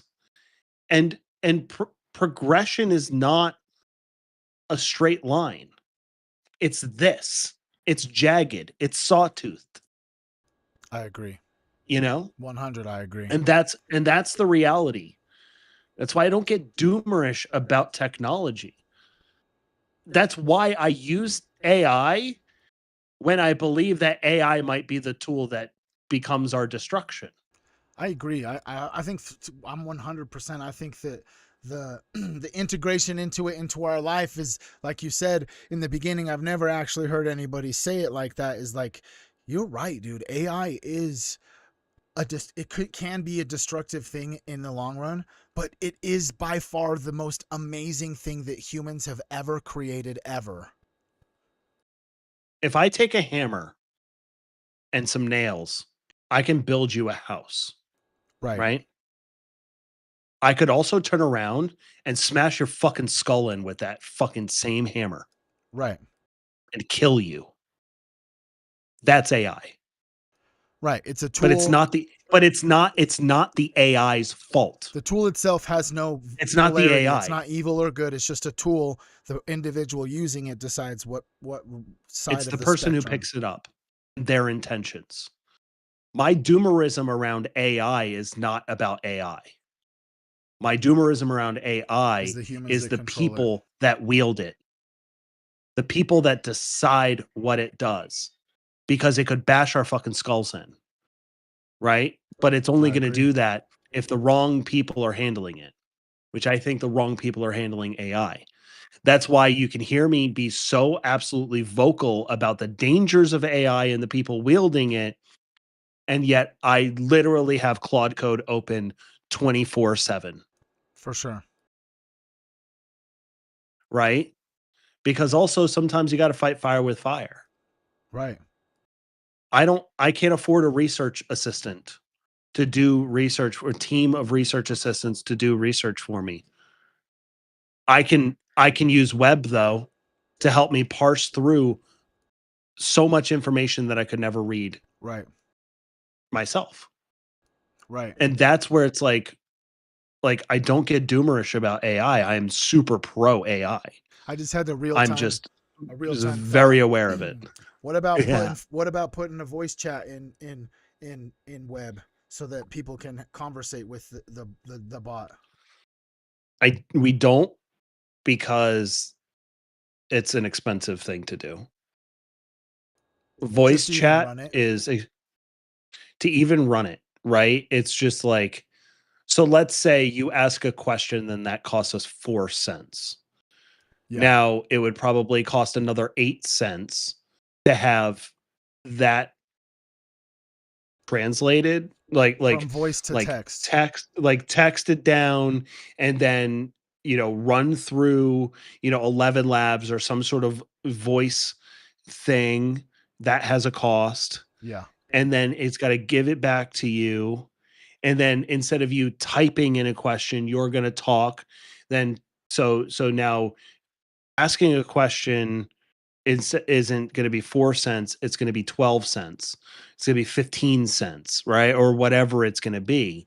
And so it blows like our margins out. And like, we don't have big margins to begin with because it's expensive to run. It makes the person who would be needing to use it, it would force them have to pay more. It just would mess all of it up probably, huh? And exactly. And it's already cost prohibitive for some people, right? But that's just a value thing. If you find the value in it, you're going to use it, then that $20 a month is like the easiest, best $20 a month. Some of our users are just like, this is the no-brainer $20, like best $20 I spend every month, right? For others, they maybe don't understand it yet or haven't really used it yet, or they it's not going to bring them a benefit to their day-to-day life. So for $20, that's like I could watch Netflix for 17 Right. and get 10 hours of entertainment a month, or however it works, right? Right. However the math works the value is all in perception, right? That's a marketing thing, but it's true. Value is all in perception. So It's only worth what but people will pay. correct, but with this economy, sure, I would love to maybe offer the option to do it with the understanding that you're going to have to pay more to do it, and I don't think people would pay for that. So it's not really worth it, because you guys also remember that all of the AI companies, I said before, they're spending billions and they're making millions, right? Or they're spending tens of billions and making billions, right? And so they're not making enough to support the business. That's the real existential crisis that's happening for these AI companies. And yeah, I think that they're it's just a weird time. It's a weird time, man. Like, I don't know. I could go on forever and ever about it, but it's a weird time. Yeah, I see. Yeah, we gotta put a pin in. I gotta go eat some lunch. Uh But that was fun. It was fun. I love you too. We could do this again. Chat. Yeah, come through, man. Chat. You can find me on everything as Kevin underscore. It's underscores all. It's Kevin is a human. All underscores. Um, I'm here on Twitch. I live stream a couple times a week. I'm pretty active on X. Pretty active on Instagram. Um, and YouTube. And go use his platforms, Buyer and the web. Yeah. Buyer and web. We're we just build truth tools for people, right? That's the end. At the end of the day, that's what it is. These are just different ways to put information, which is power, into people's hands so that they can use their power much better, because we all have power. Absolutely. Our power is in our would be within our unity. So use tools like Buyer and Web, realize your power, amplify that power by speaking with the people around you, finding common ground, finding the things that we all agree upon, and then let's use that power to shape the world that we want to see. Absolutely. That's our goal. That's what we're up to. And that's what I hope you guys are down for, because we're going to keep doing it. We're going to keep making more tools, more things for different areas of your life to get you the truth, and so that you can help shape the world into what you want it to be, or what we all want it to be. Hell yeah. And then hopefully in that process, we all sort of realize that we're on the same team. Team All of human, us are right? Team Like, we're all Human, on the yep. same team. Like, you're not a Republican, I'm a Democrat. We're both Americans. Yep. And we should care about the ideals of America. And we should care about taking care of ourselves first, because you can't give when you don't take care of yourself. You'll have nothing to give. I agree. America 100. has nothing to offer the rest of the world if we stay divided. We just become a nation of goy, a teat to suckle from. Amen. But if we all kind of come together, realize our similarities, realize that we actually all mostly care about all the same things. We may have differing opinions on how we get from here to there, but we all want to get there. I agree. Right? Yeah. And that's what we should do. And so we should do more of this, right? And you should go talk to other people, and you should talk about, freely about your thoughts and your feelings on all sorts of different things. And maybe if we do that, we might be able to stop fucking extinction, because I think that's totally on the table for the first time in my life. Extinction is actually on the fucking table, guys. So we got to all get together and we got to fucking start putting our priorities in order.